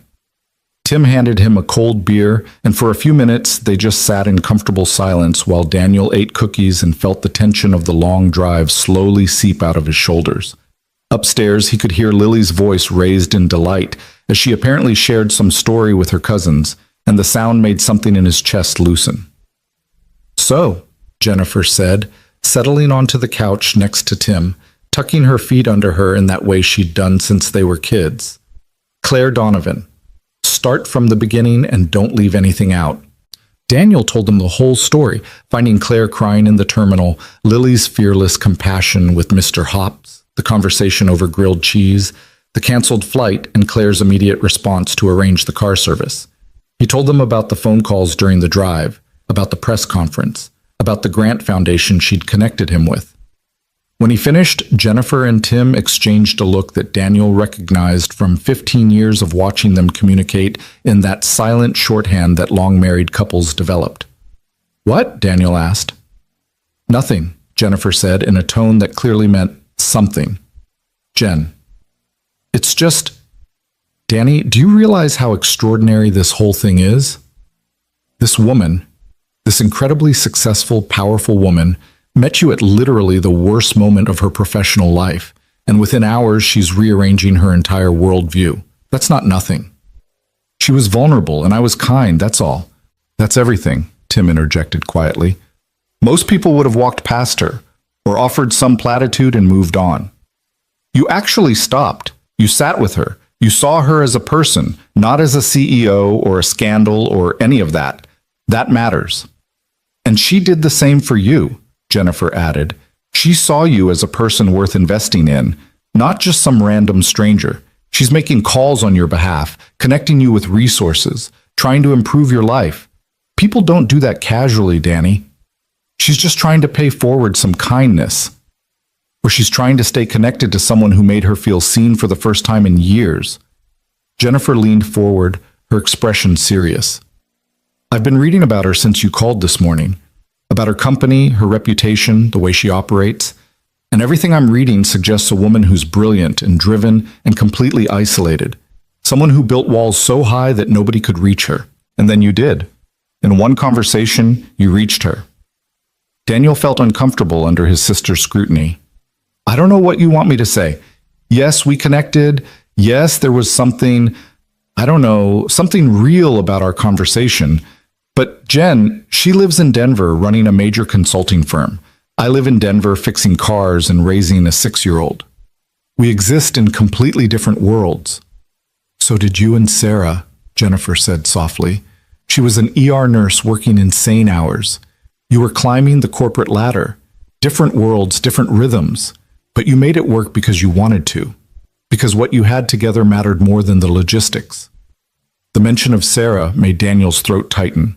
His wife had been a force of nature. Whip-smart, compassionate to a fault, able to find humor in the darkest situations. She'd saved lives for a living while simultaneously making their small apartment feel like a sanctuary. And then one drunk driver had ended everything in the time it took to run a red light. That's different, Daniel said quietly. Sarah and I built something over time. This is just... I don't even know what this is. Maybe it's the beginning of something, Tim suggested. Or maybe it's just a meaningful connection that helped two people when they needed it. Either way, it's worth acknowledging that it happened. That it mattered. Before Daniel could respond, his phone buzzed. He glanced at it and felt his pulse quicken. Another text from Claire. I know you just got to your sister's and you're probably exhausted, but I have to tell you something. The foundation I connected you with, they want to fast-track your application. They've asked for your business information so they can start the preliminary review. Daniel, this could be substantial, like hire 2 mechanics and expand your operation substantial. Are you comfortable with me sharing your contact information? Daniel stared at the message, his mind racing. This was moving so fast. Too fast, maybe. But then he thought about his garage, about the families who depended on him, about the growing pile of bills he'd been juggling for months, about Lily's future, and whether he could actually give her the stability she deserved. He typed back, Yes, thank you. This is... I don't know what to say. The response came quickly. Say you'll call me later. I want to hear your voice. I want to know you're real, and that last night actually happened, and that I didn't imagine the whole thing. Daniel looked up to find both Jennifer and Tim watching him with knowing expressions. That's her, isn't it? Jennifer asked. She's connecting me with a grant foundation. It could really help the business. And that's the only reason your face just went all soft? Jennifer's smile was gentle, knowing. Danny, it's okay to feel something. It's okay to be interested in someone. Sarah's been gone for 3 years. You're allowed to move forward. I'm not trying to replace her. Nobody said you were. But you're also not required to spend the rest of your life alone just because you lost her. Sarah loved you. She'd want you to be happy. She'd want Lily to see you living fully, not just surviving. Daniel knew his sister was right, but knowing and feeling were two different things. The guilt that came with being attracted to someone new felt like a betrayal, even though logically he understood it wasn't. I don't know if I'm ready, he admitted. You're never going to feel ready, Tim said. That's not how these things work. You just wake up one day and realize you're already in it, ready or not. The question is whether you're going to run from it or see where it goes. Upstairs, something crashed, followed by Lily's voice calling down, It's okay. Nothing's broken. Probably. Jennifer sighed, pushing herself off the couch. I should check on that. But Danny, think about what Tim said. Sometimes the best things happen when we stop trying to control everything and just let life unfold. She headed upstairs, leaving Daniel and Tim in companionable silence. After a moment, Tim spoke again, his voice thoughtful. You know what I remember most about your wedding? The way you looked at Sarah during your vows. Like she was the only person in the room, in the world. Like everything else had just faded away, and it was just you and her and this promise you were making. He paused. I'm not saying you need to look for that again, but I am saying that you deserve to feel that kind of connection again, if it comes your way. And from what you've described about last night, it sounds like maybe something clicked, something real. Daniel's phone buzzed again. This time it was a longer message from Claire. I've been thinking about what you said, about things only breaking if you stop holding them together. I held a meeting with my senior staff today, the people who've stuck with me through this crisis. I apologize to them, not just for the scandal, but for the culture I created, for making them feel like their worth was tied to their productivity, for treating them like resources instead of humans. Daniel, some of them cried. One woman told me she hasn't taken a real vacation in 4 years because she was afraid I'd think she wasn't committed. I did that.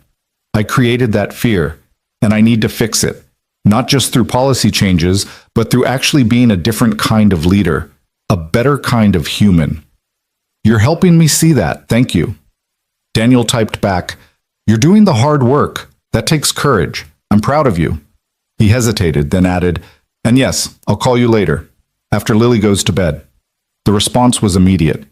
I'll be waiting. And Daniel, I'm really glad you stopped to talk to me last night. I'm really glad you exist in the world. Tim, who'd been politely pretending not to notice Daniel's texting, cleared his throat. So, this Grant Foundation thing, that's a big opportunity. It is, almost too big. I've been running my garage on a shoestring for 3 years, doing what I can, helping who I can. The idea of actually expanding, of having resources, of being able to do more. Daniel trailed off. It's overwhelming. Good overwhelming or scary overwhelming? Both. That's usually how the best opportunities feel. Tim took a sip of his beer, thoughtful. You know what Jen tells parents when they come to her freaking out about their kids starting school or going through some developmental milestone? She tells them that growth always feels uncomfortable, that if you're not at least a little scared, you're probably not actually growing. Maybe that applies to adults too. The evening unfolded in the easy rhythm of family time. Dinner was burgers and corn on the cob, eaten around the big kitchen table, with Lily recounting her entire road trip experience to her cousins with the dramatic flair of a seasoned storyteller. She made the airport sound like an epic adventure, Claire into a beautiful princess in disguise, and Mr. Hops into a magical creature with healing powers. And then the princess, Claire, she was so sad because a bad man hurt her castle, her company. And Daddy said just the right things to make her feel better because Daddy is really good at that. And then she gave us this really fancy car with a driver named Robert, who told us about being in the Marines and showed me pictures of his grandkids on his phone. Jennifer's oldest, Marcus, who was 9 and deeply skeptical about everything, narrowed his eyes. Did this actually happen, or is this one of your stories? It actually happened, Lily insisted. Tell them, Daddy. It actually happened, Daniel confirmed, and the look of wonder on all 3 cousins' faces made him smile despite his exhaustion. After dinner, there were board games and ice cream, and then the elaborate bedtime routine that involved 3 children, 2 bathrooms, and approximately 47 stuffed animals that all apparently needed to be tucked in along with their human companions. Daniel helped get Lily settled in the guest room she'd be sharing with her 7-year-old cousin Emma, both girls already deep in whispered conversation about their plans for the weekend. Daddy, Lily called as he was about to leave. Is Claire okay, for real? I think so, sweetheart. Why do you ask? She just seemed really, really sad, like the kind of sad that doesn't go away just because someone's nice to you for a little bit. Daniel sat on the edge of the bed, struck once again by his daughter's perceptiveness. You're right. She has the kind of sad that's going to take time to get better. But I think she's working on it, and I think our being kind to her helped her remember that she's not alone. Good, Lily yawned, clutching Mr. Hops to her chest. I liked her. She has nice eyes, like Mommy did. The observation hit Daniel squarely in the chest. He hadn't consciously noticed the similarity.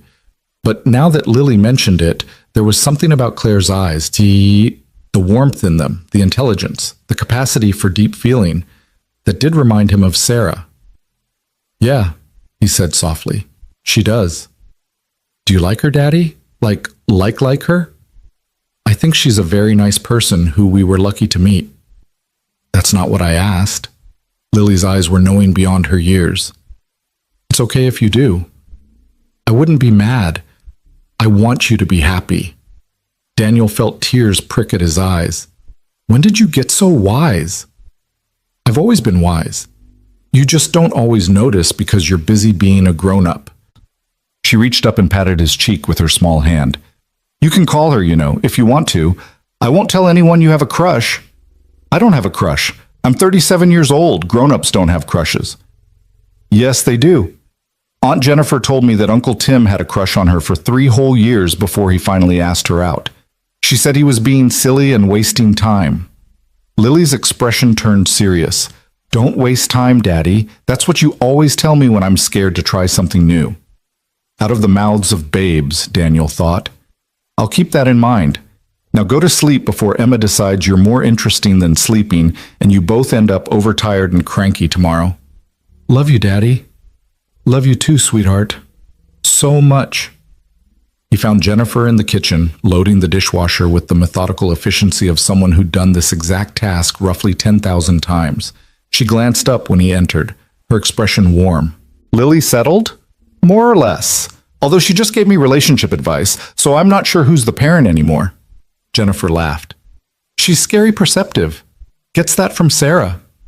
They worked in comfortable silence for a few minutes, Daniel drying the pots that didn't fit in the dishwasher while Jennifer wiped down counters. So, Jennifer said casually, too casually, are you going to call her? That obvious? You've checked your phone approximately every 90 seconds since dinner, and you have that look. What look? The look of someone who wants to talk to a specific person and is trying to convince himself he has a good reason beyond just wanting to hear their voice. Daniel set down the pot he'd been drying. Is it crazy? We barely know each other. We met during a crisis.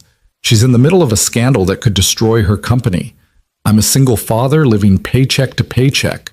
There's no logical reason this should be anything. Love isn't logical, Danny. I didn't say anything about love. You didn't have to. Jennifer turned to face him fully, her expression gentle. Look, I'm not saying you're in love with her. I'm not even saying this is going to turn into anything. But I am saying that you're allowed to explore it. You're allowed to be interested. You're allowed to see where it goes without feeling guilty or overthinking every aspect of it. What if I screw it up? What if it's too complicated? What if it's wonderful? Jennifer interrupted. What if this is exactly what both of you need right now? What if the universe or fate or random chance or whatever you want to call it put you in that airport at exactly the right time for exactly the right reason? You sound like Robert. The driver? He sounds wise. Daniel's phone buzzed. Another text from Claire. Still planning to call? No pressure if you're too tired. But I'm here if you want to talk. Actually, I need to talk. Today was a lot and you're the only person I want to process it with. Is that weird? Please tell me that's not weird. He showed the message to Jennifer, who read it and smiled. That's not weird. That's someone who trusts you, who feels safe with you. Go, call her. I'll make sure Lily stays settled. Jen, go, Danny. Stop overthinking and just be human. Be present. See what happens. Daniel grabbed his jacket and stepped out onto the back deck, the cool October air crisp against his face. Seattle sprawled out before him, the city lights creating a tapestry of human activity against the dark sky. He could hear traffic in the distance, the sound of life happening all around him. He dialed Claire's number and she answered before the first ring had finished. Hi, she said, and even in that single syllable, he could hear exhaustion and relief and something else he couldn't quite name.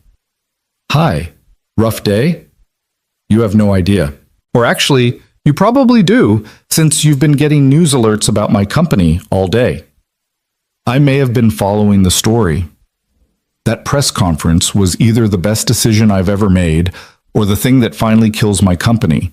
The board is divided, the investors are spooked, and half my staff thinks I've lost my mind. She paused. But Daniel, the other half, they came to my office afterwards. Some of them hugged me. One guy told me it was the first time in 5 years he felt like I actually saw him as a person. That's devastating and hopeful at the same time. Progress is messy. That's one way to put it. He heard her moving, the sound of a door closing. Okay, I'm home now. Finally. It's almost 10 o'clock and I'm just getting to my apartment. I haven't eaten anything since that bagel I grabbed at 7 this morning. Claire, you need to take care of yourself. I know. I ordered Thai food. It should be here in 20 minutes. She sighed, and he could picture her collapsing onto a couch, finally allowing herself to stop moving. Tell me about your day. Tell me about something normal and grounding. Tell me about Lily and your sister's family and anything that's not corporate scandal. So he did. He told her about Lily's dramatic retelling of their airport adventure, about Marcus's skepticism, about the chaos of 3 children at bedtime. He told her about Jennifer's cookies and Tim's quiet wisdom and the way family dinners could feel both overwhelming and exactly right. Claire listened, occasionally asking questions, and slowly Daniel heard the tension drain from her voice, replaced by something softer, more relaxed. That sounds wonderful, she said when he finished. Normal family chaos. I haven't had that in, I don't know how long. My parents divorced when I was young, very acrimonious. I was an only child and they basically used me as a pawn in their ongoing war against each other. Holidays were negotiations about custody arrangements. Family dinners were performances of civility that barely masked the hostility. She laughed, but it wasn't a happy sound. I think that's why I threw myself so completely into building my company. It was something that was mine, something nobody could use against me or take away. Except, of course, it turns out people can take things away if they're determined enough. But they can't take who you are. They can't take the skills you developed, the knowledge you've gained, the person you've become. That's yours, no matter what happens with Donovan Global. You keep saying things like that, things that should sound like platitudes but somehow land differently when you say them. Maybe because I mean them. I know you do. That's the thing about you, Daniel. You're real, genuine. There's no performance, no angle, no ulterior motive. You just exist, honestly. Do you have any idea how rare that is? I'm really not that special.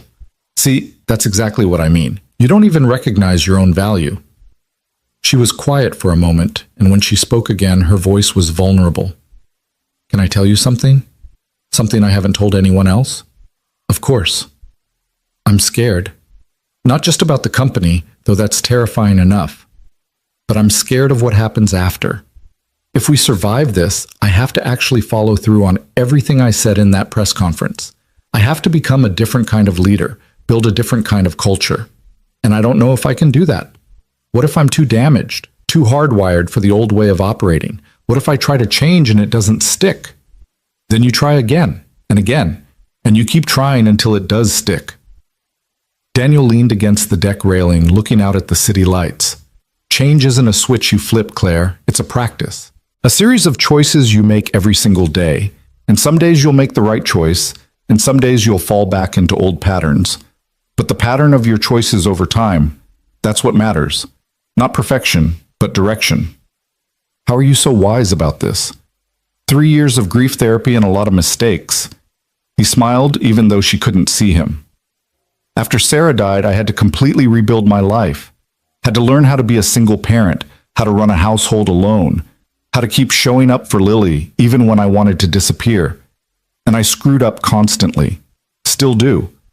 But I keep trying, keep adjusting, keep choosing to move forward instead of staying stuck. That's all any of us can do. I wish I'd met you years ago. Maybe I wouldn't have made such a mess of things. Or maybe you needed to make this mess so you could learn from it, so you could become whoever you're meant to be next. Claire made a sound that was half laugh, half sob. There you go again, saying things that crack me open. Sorry. Don't be sorry. I need this. I need you. Is that okay to say? That I need you? The words hung in the air between them, heavy with meaning. Daniel felt his heart rate pick up, felt the moment expanding into something significant. Yeah, he said quietly. That's okay to say, because I think I need you too, to remind me that I'm more than just Lily's dad, more than just a mechanic, that I have value beyond the roles I fill. You have so much value, Daniel, so much to offer, and She paused, and he heard her doorbell ring. That's my food. Hold on. He waited, listening to muffled voices, a door closing, and then Claire was back. Okay, I have sustenance. The delivery guy looked at me like I was insane because apparently I look as wrecked as I feel. She laughed. I'm sitting on my kitchen floor eating pad thai straight from the container. This is what my life has become. Sometimes kitchen floor meals are exactly what you need. Is that the voice of experience? Lily and I had pizza on the living room floor last week because I was too tired to deal with the table. Sometimes survival mode means lowering standards. I like that. Survival mode means lowering standards. That should be a motivational poster. They talked while Claire ate, the conversation flowing easily between deep and light, serious and silly. She told him about the first days of starting Donovan Global, about the terror and exhilaration of building something from nothing. He told her about the early days with Lily after Sarah died, about learning to do pigtails and pack school lunches and navigate the complex social politics of first-grade birthday parties.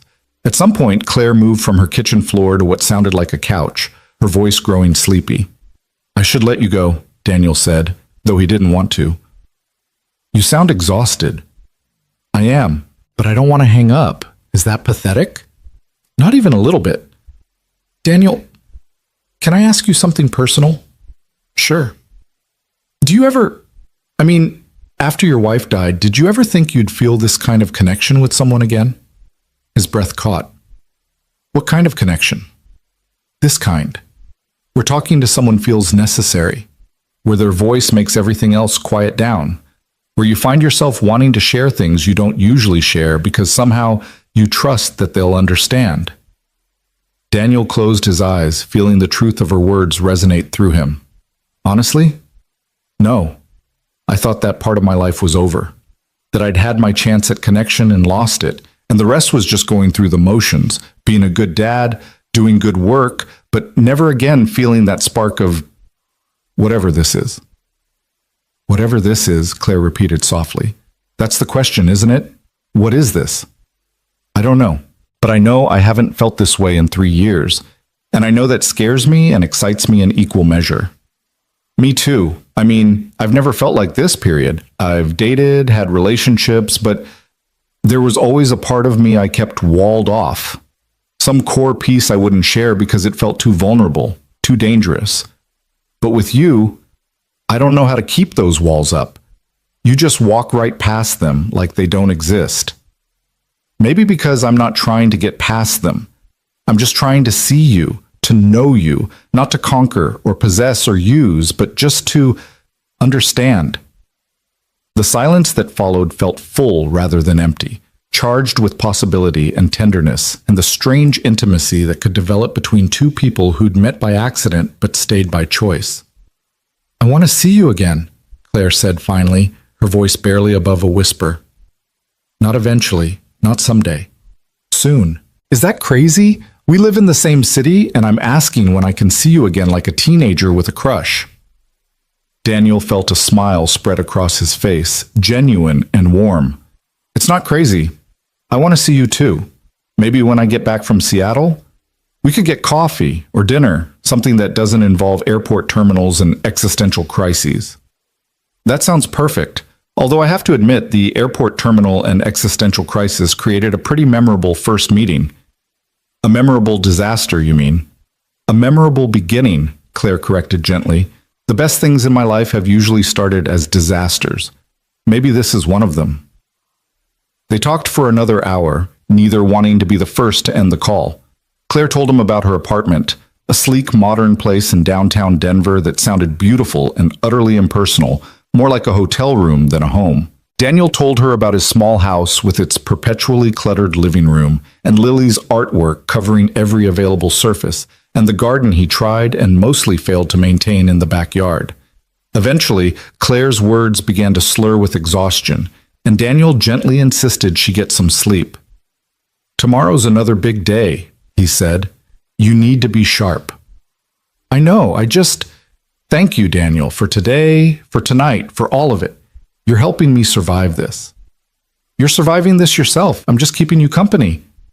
"Best company I've ever had." After they hung up, Daniel stood on the deck for a long time, feeling the cool air and thinking about everything that had happened in the last 36 hours.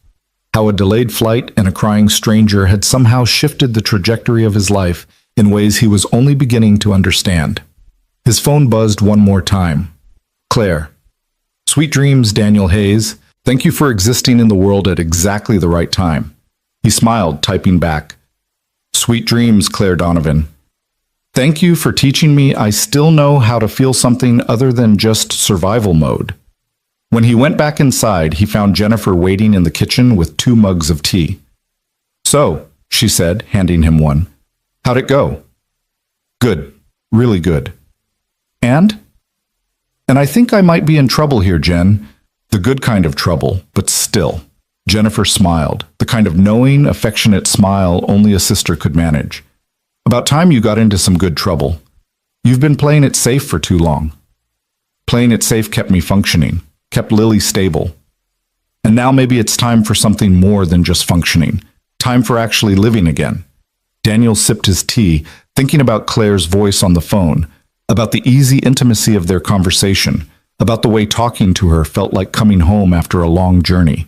Maybe, he agreed. Maybe it is. They sat together in the quiet kitchen, the house settling around them with creaks and sighs.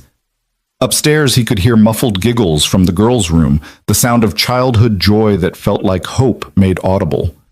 His phone lit up with an email notification. The subject line made his heart skip. Grant application, Hayes Automotive, expedited review. He opened it, scanning quickly. The foundation Claire had connected him with wanted to schedule a call for Monday morning. They'd reviewed his basic business information and were impressed with his community focus, his pricing structure that prioritized accessibility, his history of working with low-income families. This could really happen, he said aloud, showing Jennifer the email. She read it and let out a low whistle. Danny, this is huge. If you get this grant, you could actually build something sustainable. Hire help, expand services, maybe even buy that building you've been renting all these years. It's too much, too fast. Or it's exactly what you've needed, and it's finally arriving. Sometimes good things happen suddenly, Danny. Sometimes the universe decides you've struggled enough, and it's time for a break. He thought about Claire, about their conversation, about the way she'd called in favors and opened doors, not because she wanted something from him, but because she wanted something for him. Because his kindness had mattered to her enough that she wanted to pay it forward in a tangible way. I need to tell her, he said, about the email. It's almost midnight. She'll still be awake. She's too wired to sleep. He was right. Claire answered on the first ring. Miss me already? Her voice was warm with affection and lingering exhaustion. I got the email. From the foundation. They want to talk Monday. Daniel, that's wonderful. See? I told you they'd be interested. Claire, this is because of you. You made this happen.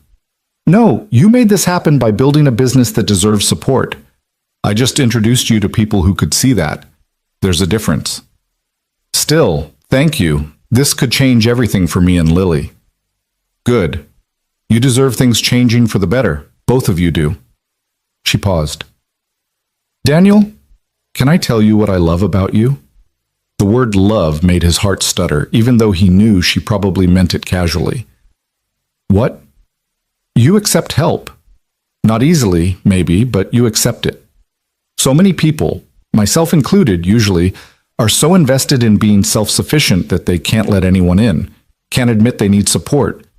But you let people care about you. You let me help. That's a gift. I'm learning, he said quietly. After Sarah died, I tried to do everything alone for way too long. Almost broke myself trying. Finally learned that accepting help isn't weakness. It's wisdom. Wisdom, Claire repeated. I'm trying to learn that too.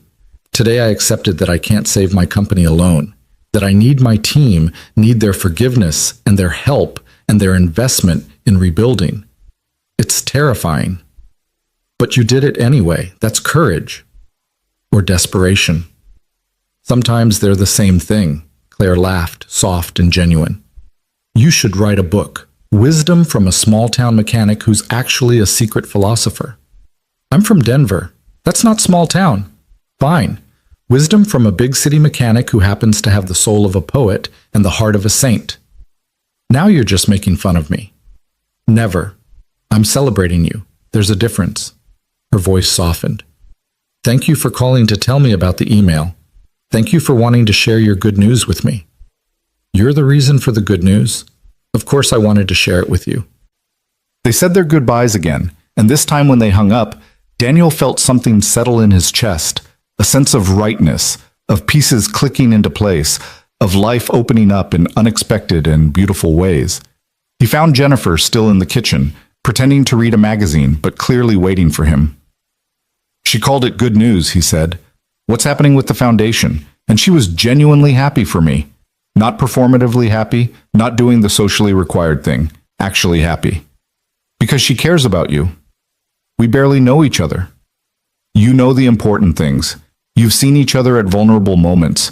You've shown each other kindness without agenda. That's more real than most people manage after years of knowing each other.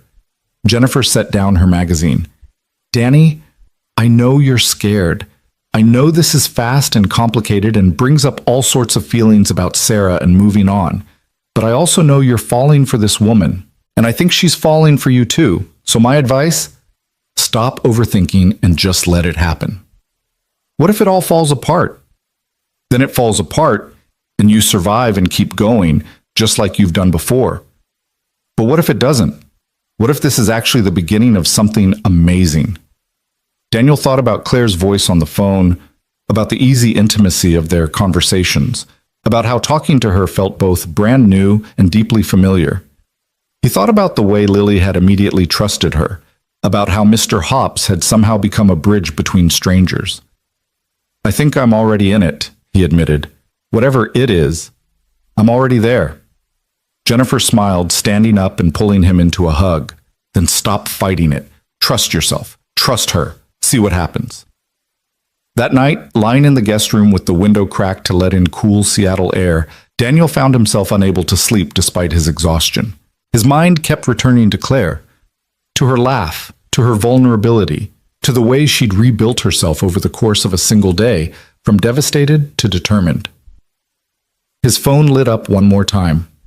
Claire, I know I keep texting you like a teenager. Feel free to ignore if you're asleep. But I wanted you to know, I've been thinking about rebuilding, about what that looks like. And I realized something. I don't want to rebuild what I had.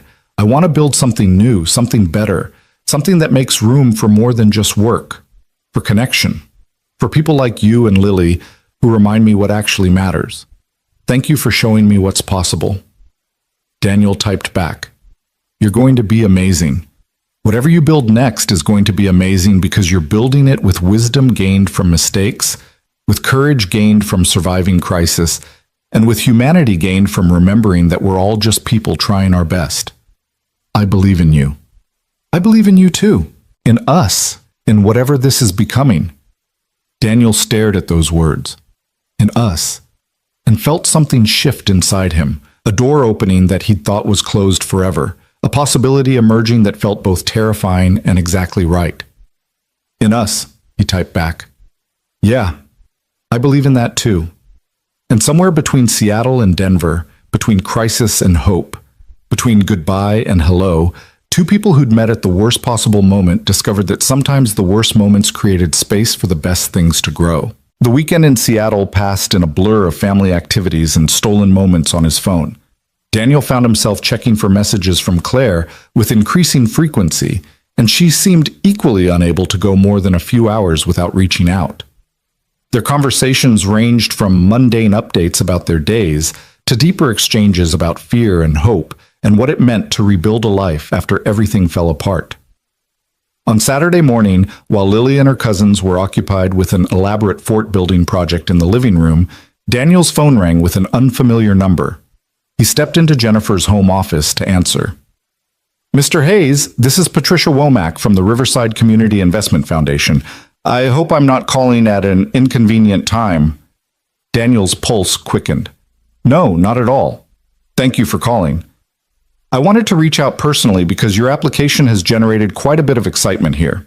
Claire Donovan spoke very highly of your work.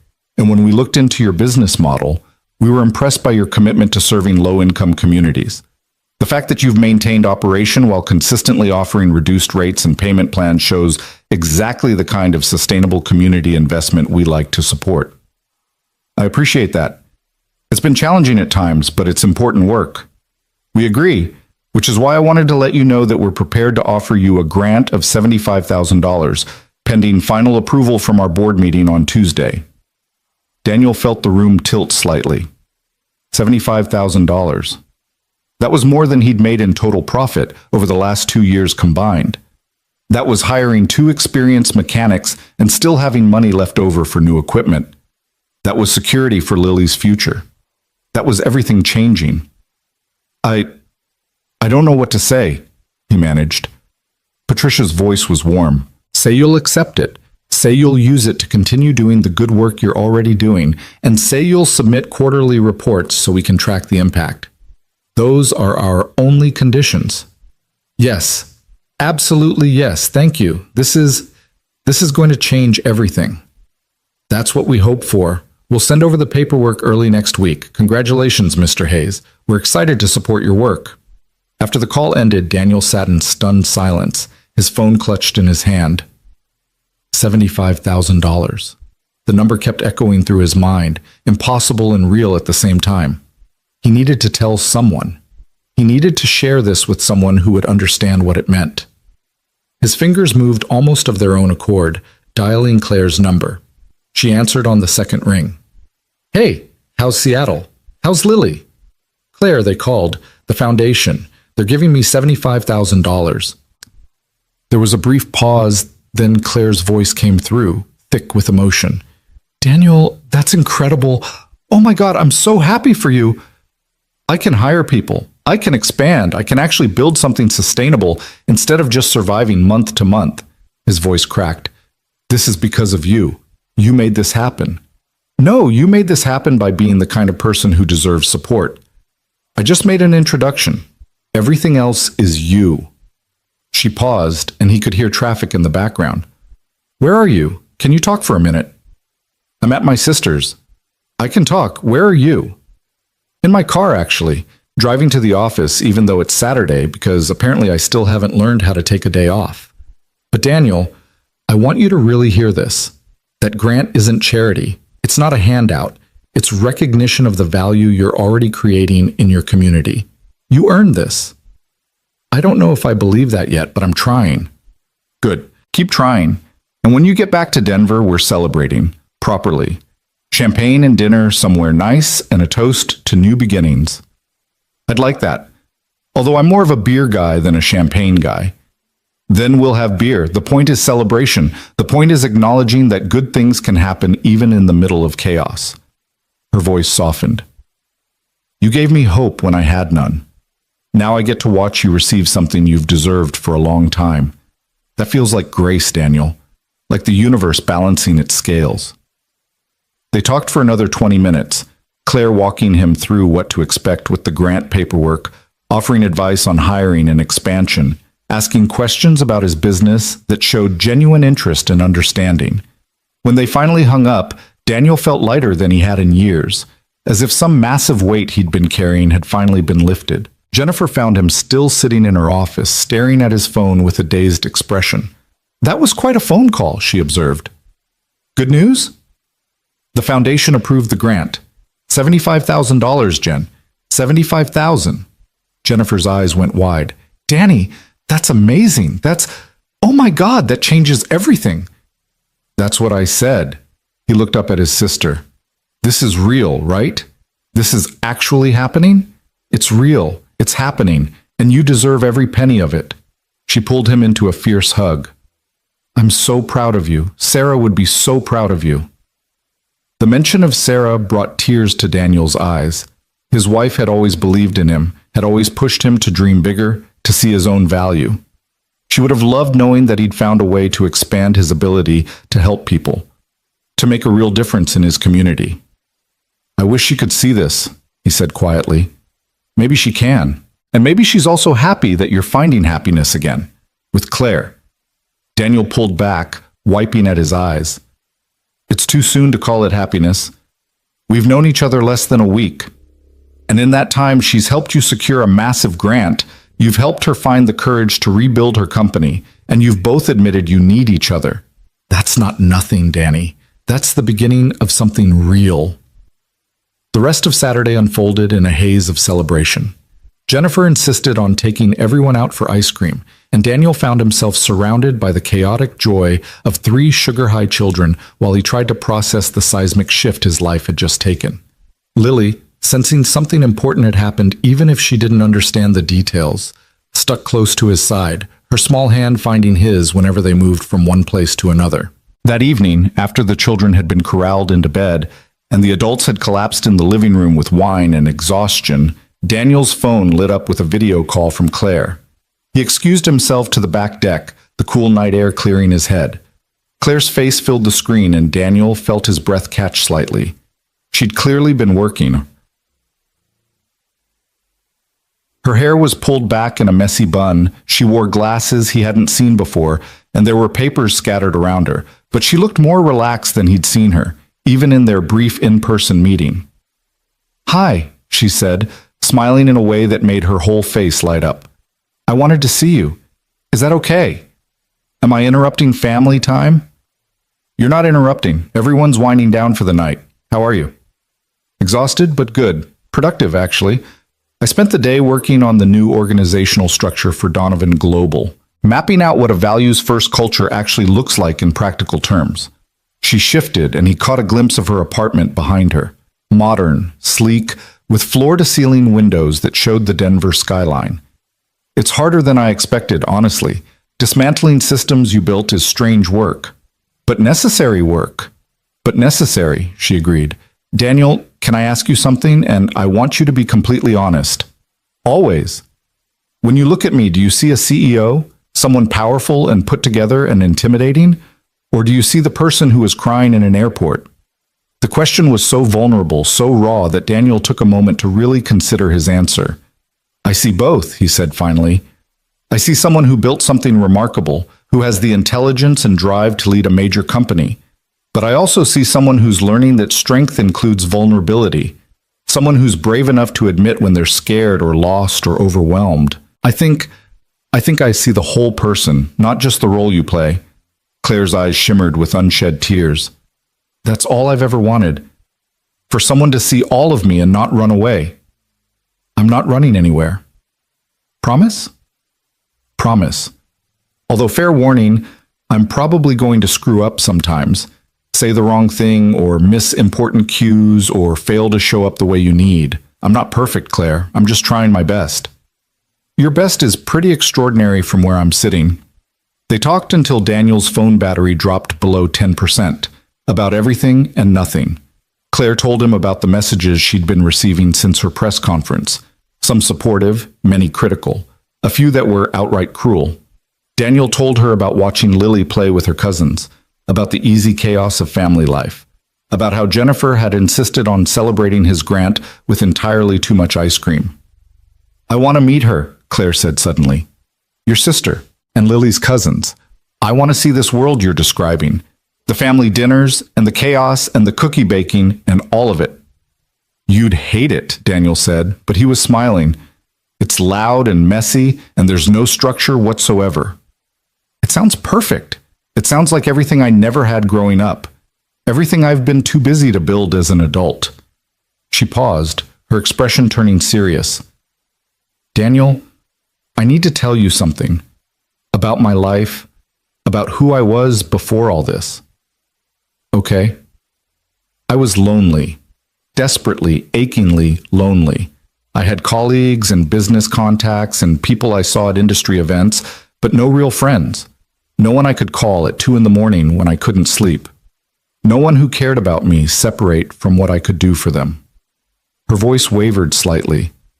"I told myself I didn't need that my work was enough, that changing the world mattered more than personal connections. But it was a lie. I was lying to myself because admitting the truth that I'd built this extraordinary career and lost my humanity in the process was too painful. And now I'm terrified because I've started telling the truth, and I can't stop. I admitted my loneliness to you, to my team, to the whole business world through that press conference. And either it's going to destroy what's left of my company, or it's going to save it. There's no middle ground anymore." Daniel chose his next words carefully. "What if it's not about the company? What if it's about you? about saving yourself, reclaiming your humanity, building a life that's actually worth living. The company is my life. Is it? Or has it been a very effective way to avoid having a life? The silence that followed was heavy, but not uncomfortable. Daniel watched Claire process his words, saw her face cycle through several emotions: defensiveness, recognition, grief, acceptance. "You're right," she said finally. "God, you're right. I've been hiding behind Donovan Global for 7 years, using it as an excuse to not deal with my childhood trauma, to not risk real relationships, to not be vulnerable. And now the universe has basically forced my hand. Either I actually change or I lose everything." "You're not going to lose everything. How can you be so sure?" "Because you're already doing the work. You're facing the truth, making hard choices, being honest even when it's scary. That's not losing, Claire. That's winning. Maybe not in the way you expected, but in the way that actually matters." Claire smiled through her tears. "How are you so good at this? At knowing exactly what to say?" "I'm not. I'm just telling you what I wish someone had told me 3 years ago when my world fell apart. Sometimes we heal each other by sharing what we learned from our own pain." "I like that. Healing each other through shared pain." She wiped at her eyes, laughing softly. "Listen to us. We sound like a support group. Maybe that's what we are. A support group of 2. I'd join that group." Claire yawned, covering her mouth with her hand.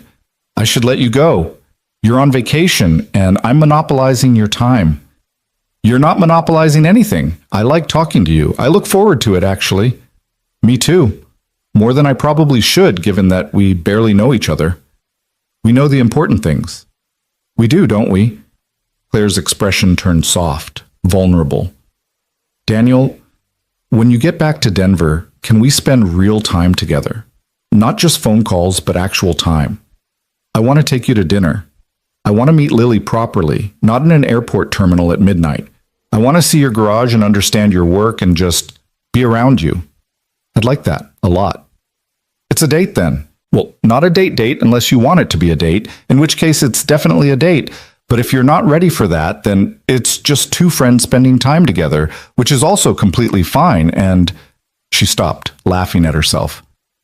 "I'm rambling. That's not something I do. You make me nervous." "You make me nervous too. The good kind of nervous." "There's a good kind?" "The kind that means you care. The kind that means it matters." After they hung up, Daniel sat on the deck for a long time, thinking about Claire's face on the screen, about the way she'd admitted her loneliness so openly, about how she'd asked if their dinner could be a date, and then immediately tried to backtrack.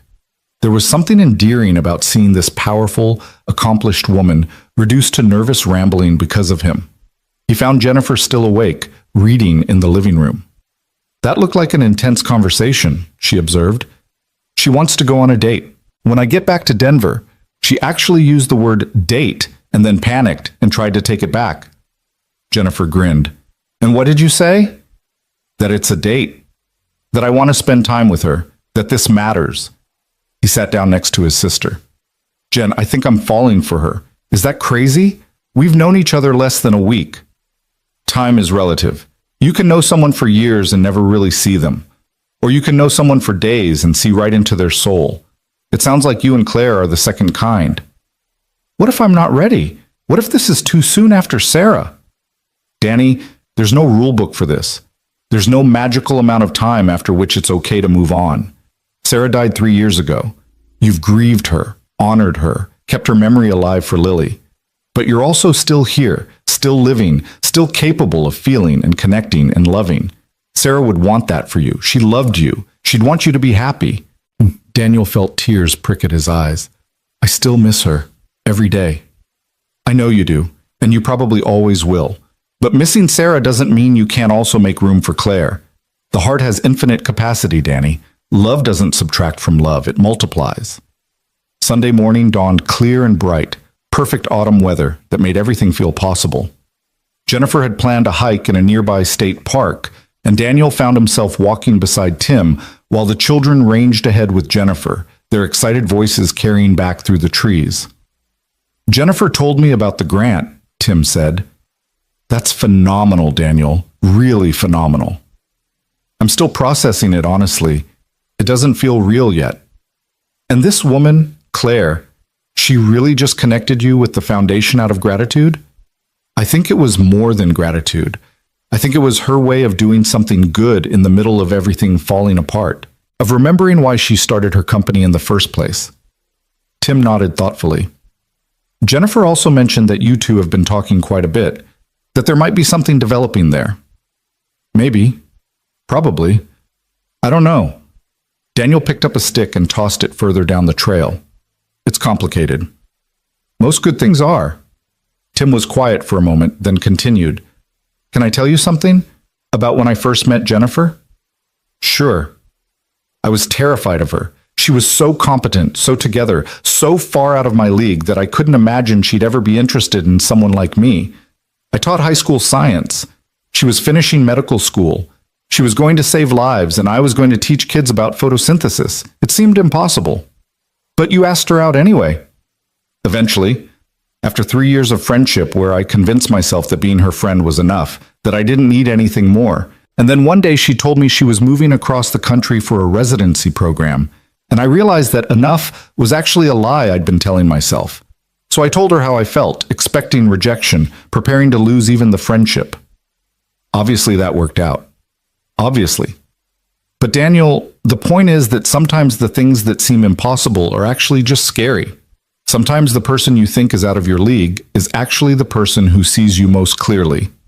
Claire sees you, really sees you. That's rare.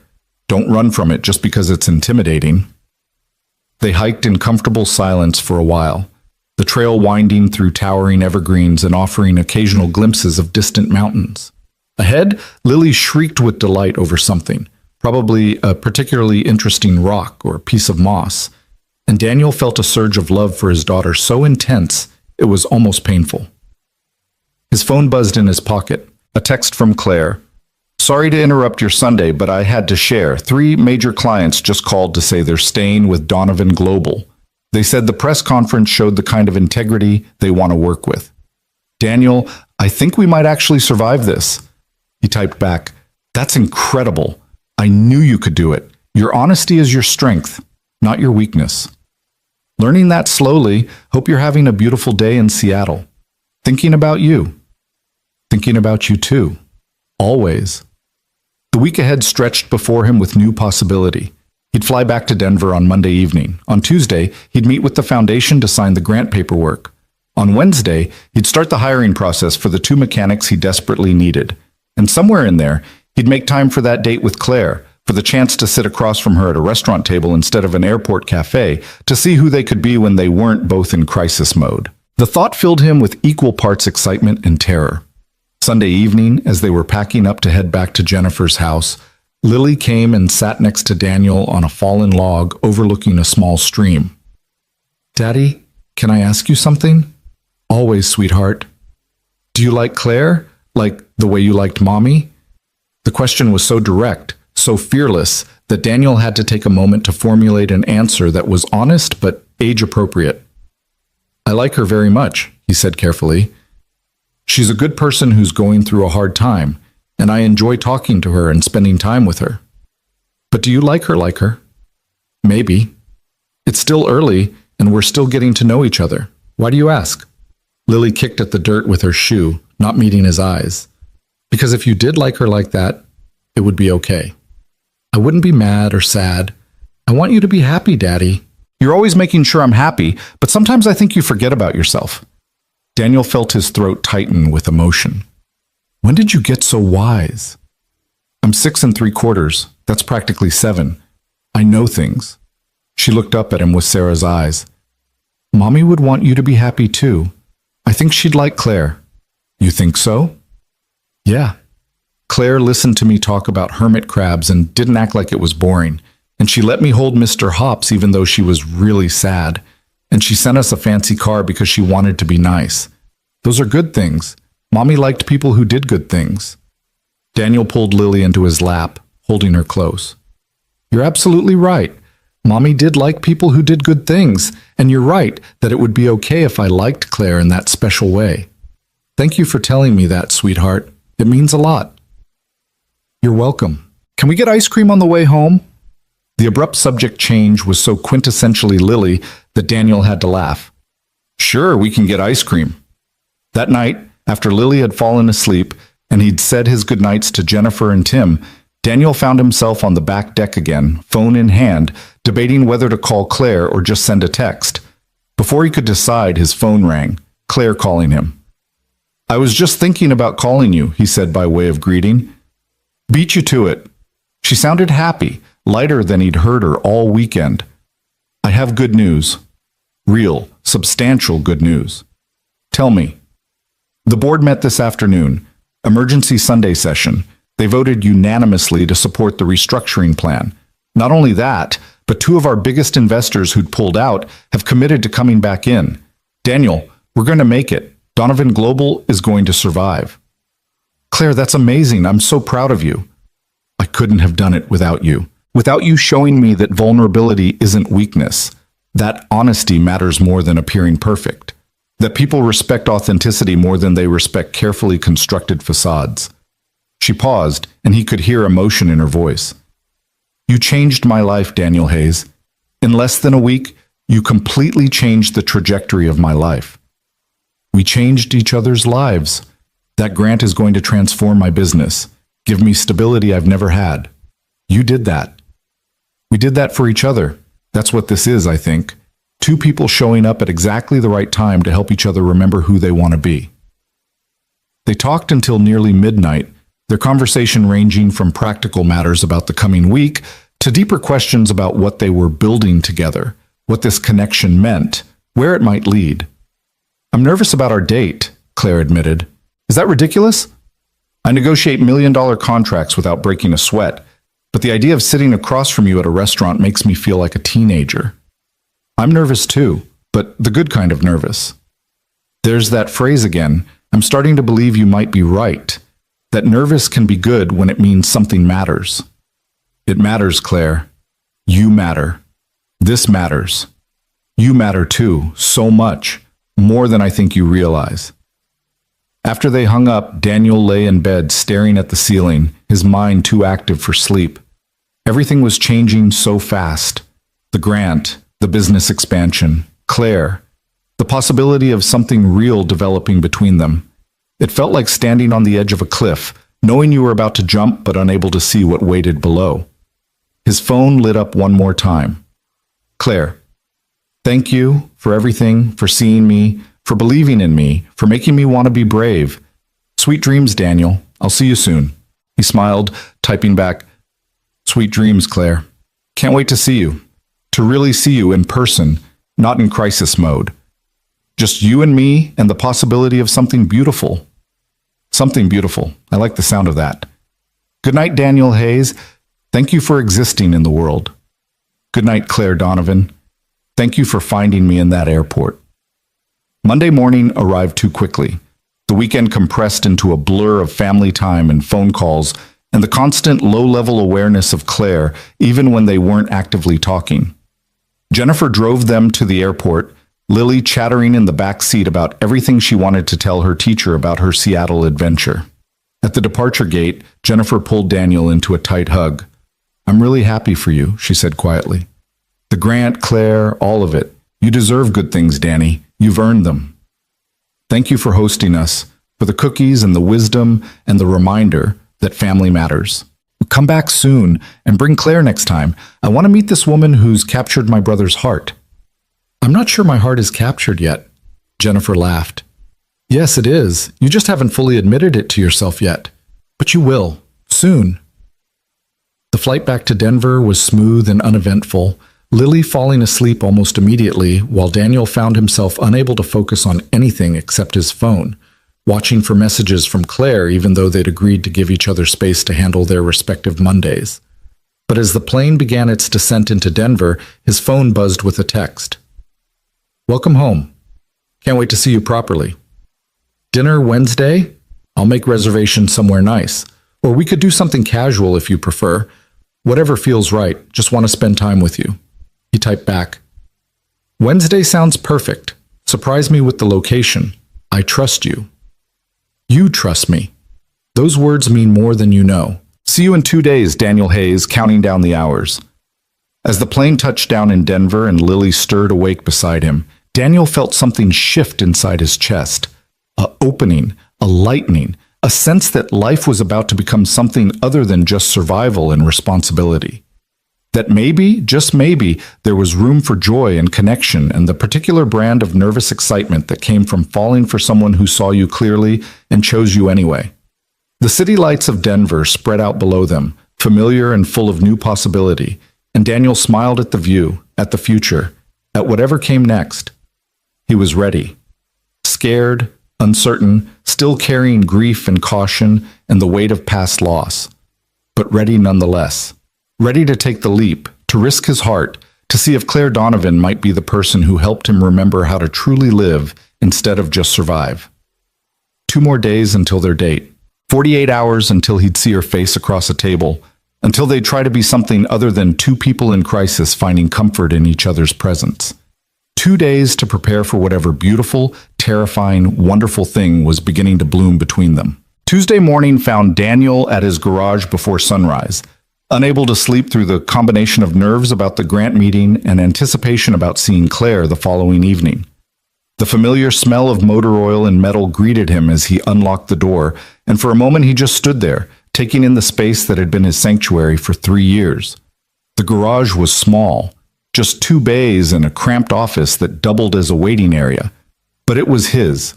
Every tool had been carefully selected, every system optimized for efficiency on a shoestring budget. The walls were covered with thank you notes from customers, crayon drawings from their kids, the accumulated evidence of a community that appreciated what he did even if they couldn't always afford to pay full price. Soon, if everything went as planned, this would expand. New equipment, additional staff, the ability to help even more families keep their vehicles running. The thought was exhilarating and terrifying in equal measure. His phone buzzed. Claire. Good morning. I know your meeting with the foundation is at 10. Just wanted to say I'm thinking about you. You've got this. Call me after? Daniel smiled, typing back. Will do. How are you holding up? Surprisingly well. Had my first full night of sleep in weeks. Woke up actually feeling hopeful. That's new. Hopeful is good. Hold on to that. Holding on to a lot of things lately. Hope. Gratitude. The memory of a kind stranger in an airport. All of it feels precious now. The hours until his meeting crawled by with agonizing slowness. Daniel tried to focus on routine maintenance jobs, an oil change for Mrs. Patterson, brake pads for the Johnsons' minivan, but his mind kept wandering to the foundation meeting, to the grant paperwork, to the reality of what was about to change. At 9:30, he changed out of his work coveralls into the one decent shirt and slacks he kept at the garage, for rare occasions that required looking professional. He caught his reflection in the bathroom mirror and barely recognized himself. Nervous, excited, alive in a way he hadn't been in years. The Riverside Community Investment Foundation occupied a modest suite in a downtown Denver office building, the kind of space that spoke more of function than flash. Patricia Womack greeted him personally, a woman in her late 50s with silver hair and the warm, direct manner of someone who'd spent decades working in nonprofit service. Mr. Hayes, thank you for coming in. Please, have a seat. The conference room was simple but professional, with windows overlooking the city and a table spread with paperwork that represented Daniel's entire future. Before we begin with the formalities, Patricia said, settling into her chair across from him, I want you to understand what this grant represents. We don't just give money to businesses. We invest in people who are already making a difference, who understand that success isn't just about profit, but about community impact. Your work with low-income families, your commitment to accessibility, your willingness to operate on thin margins so that people can afford necessary repairs, that's exactly what we're looking for. I appreciate that. The work has always mattered more than the money, which is precisely why you deserve this funding. To continue doing that work sustainably. Patricia slid a folder across the table. This outlines the grant terms, reporting requirements, and guidelines for fund usage. Take your time reading through it. I'm here to answer any questions. Daniel read carefully, his mechanic's attention to detail serving him well as he parsed through the legal language. The terms were generous. $75,000 with minimal restrictions beyond requiring the money be used for business operations and community service. Quarterly reports documenting impact. An annual review to assess continued eligibility for future funding. This is more than fair, he said finally. More than generous, actually. We believe in supporting good people doing good work. Claire Donovan spoke very highly of you, but we did our own research too. Talked to some of your customers, looked at your business model, verified your community impact. Everything she said was true. You're exactly the kind of person we want to support. They spent the next hour going through paperwork, signing documents, discussing implementation timelines. Patricia offered guidance on hiring, on managing growth, on maintaining the community focus that made his work meaningful, while also ensuring his business remained sustainable. One more thing, Patricia said as they were wrapping up. Claire Donovan has been on our advisory board for 2 years. She's connected us with dozens of worthy applicants, but I've never seen her advocate for someone the way she advocated for you. Called me personally, sent detailed documentation, followed up multiple times. Whatever you did to earn that level of support from her, it must have been significant. Daniel felt heat rise in his cheeks. I was kind to her when she needed it, that's all. Sometimes that's everything. Patricia smiled knowingly. Kindness has a way of creating ripples we can't always predict. You were kind to Claire, she's being kind to you, and now you'll be able to extend that kindness to countless more families in your community. That's how change happens. One person at a time, one act of generosity at a time. Walking out of the foundation office with signed paperwork and a timeline for the first grant disbursement, Daniel felt like he was floating. The impossible had become real. His struggling garage would become something sustainable, something that could grow and evolve and serve even more people. He called Claire from his truck in the parking garage, unable to wait another moment to share the news. How'd it go? She answered immediately, her voice tight with anticipation. It's official, signed the paperwork. The first installment hits my account next week. Claire let out a sound that was half laugh, half sob. Daniel, that's incredible. I'm so happy for you. Patricia said you called her personally, that you advocated for me like nobody she'd ever seen. Of course I did. You deserve this. You deserve all of it. Claire paused, and when she spoke again, her voice was softer. Can I tell you something? Helping you get this grant was the first thing I've done in months that felt completely right. No ambiguity, no moral complexity, just pure good.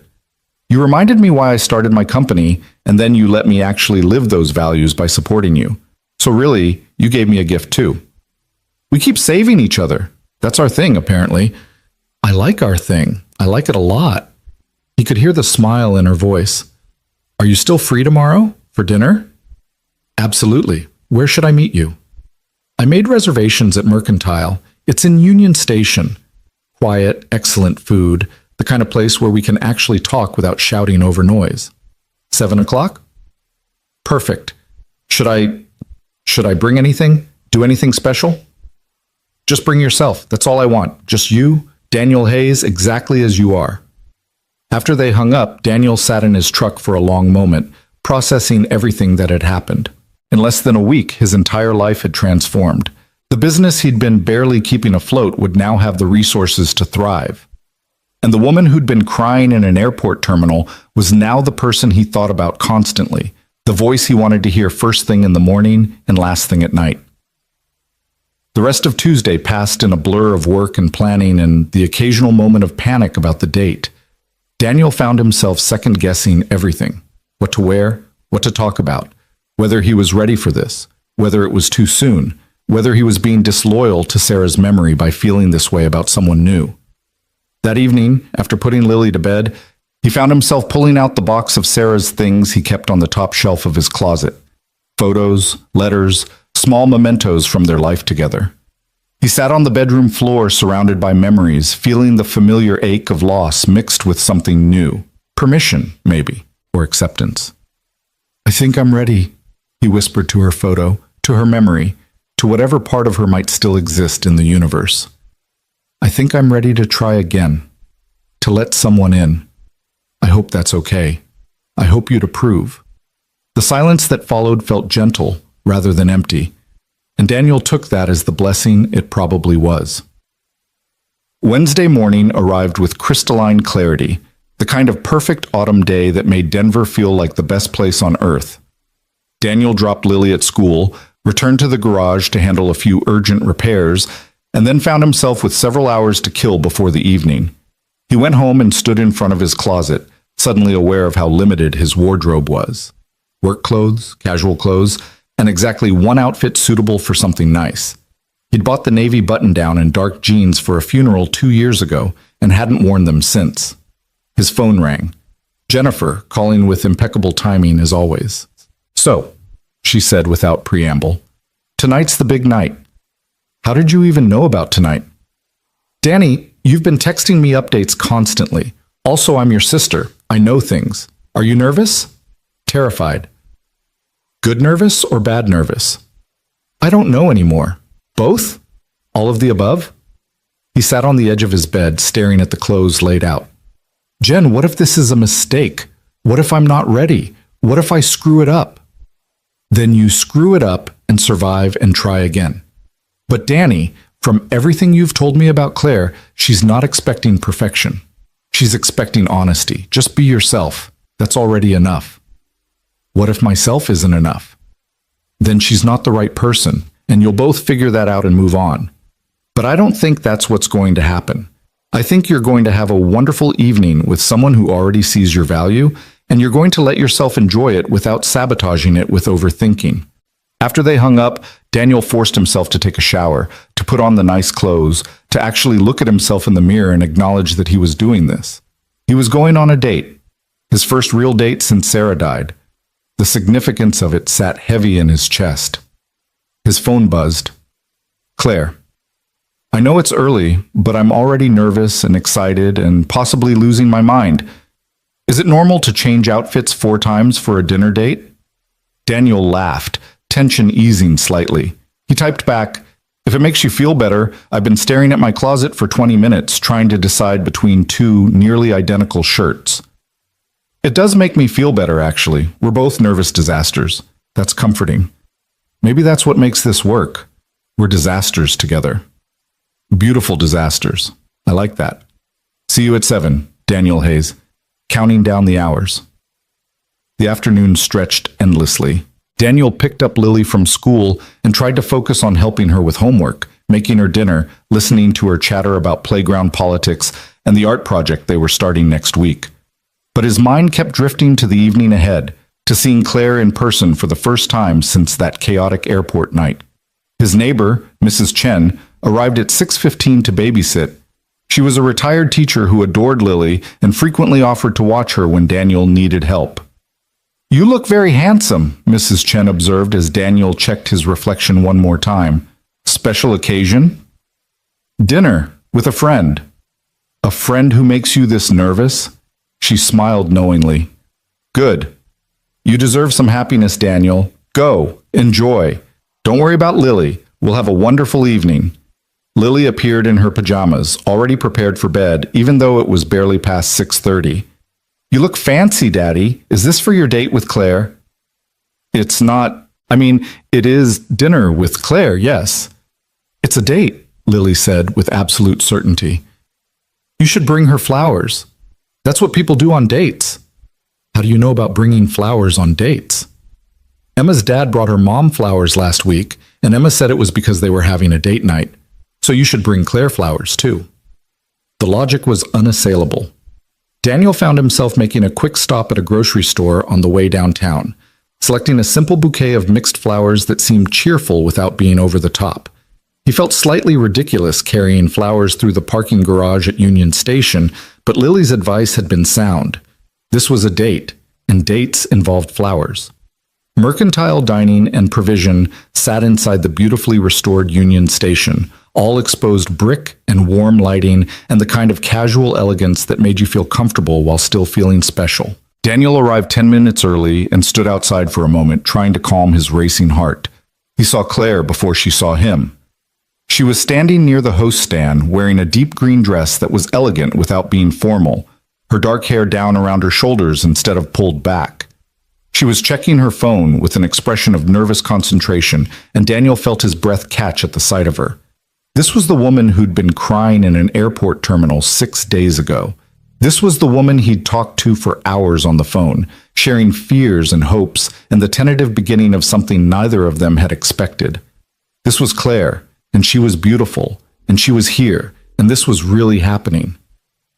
He approached slowly, the flowers suddenly feeling both inadequate and perfect at the same time. Claire. She turned, and her entire face lit up with a smile that made Daniel's chest tight. Daniel, hi. You're here. You're really here. Did you think I wouldn't show up? No. Maybe. I don't know. Part of me kept thinking I'd imagined the whole thing, that I'd dreamed you up in some stress-induced hallucination, and you weren't actually real. He held out the flowers. I'm real. And my daughter insisted I bring these because apparently 6-year-olds know more about dating protocol than I do.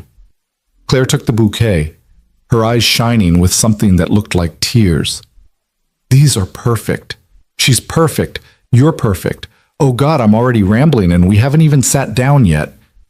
I like your rambling. It means you're nervous. It means this matters.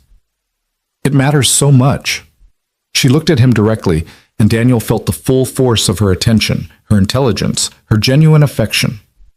Should we go in? Our table should be ready. The host led them to a corner booth that offered both intimacy and a view of the historic station. They slid in across from each other, and for a moment they just looked at each other, taking in the reality of being together in person, in normal circumstances, as two people on a date rather than two strangers finding each other in crisis. You look beautiful, Daniel said, and meant it completely. You clean up pretty well yourself. Although I have to say I have a soft spot for the worn denim jacket version of you. The jacket's seen better days, but it's comfortable, and comfort matters when you're working. A server appeared to take drink orders, and they both requested wine, something neither had done at their airport cafe dinner. The small ritual of choosing a bottle together, of the server pouring and retreating, created a moment of comfortable silence. So, Claire said, raising her glass, what should we toast to? New beginnings? New beginnings, she agreed, and they clinked glasses gently. Daniel, I have to tell you something. I'm completely out of my depth here. I don't know how to do this, how to be on a date, how to let someone see me this way, how to want something this much and not sabotage it out of fear. Then we're perfectly matched, because I have no idea what I'm doing either. I haven't been on a date in over 10 years. Everything I know about modern dating comes from my sister's stories about how terrible it is. Well, this doesn't feel terrible. Terrifying, yes, but not terrible. Good terrifying? The best kind of terrifying. Claire set down her wine glass, her expression turning serious. Can we just be honest with each other? Completely, painfully honest. No games, no pretending, no trying to be cooler or more together than we actually are. I would love nothing more than that. Okay, then here's my honesty. I've been thinking about you constantly since that night at the airport. You've been the first thing I think about when I wake up and the last thing I think about before I sleep. I've saved every text message you've sent me. I've listened to your voicemails multiple times just to hear your voice.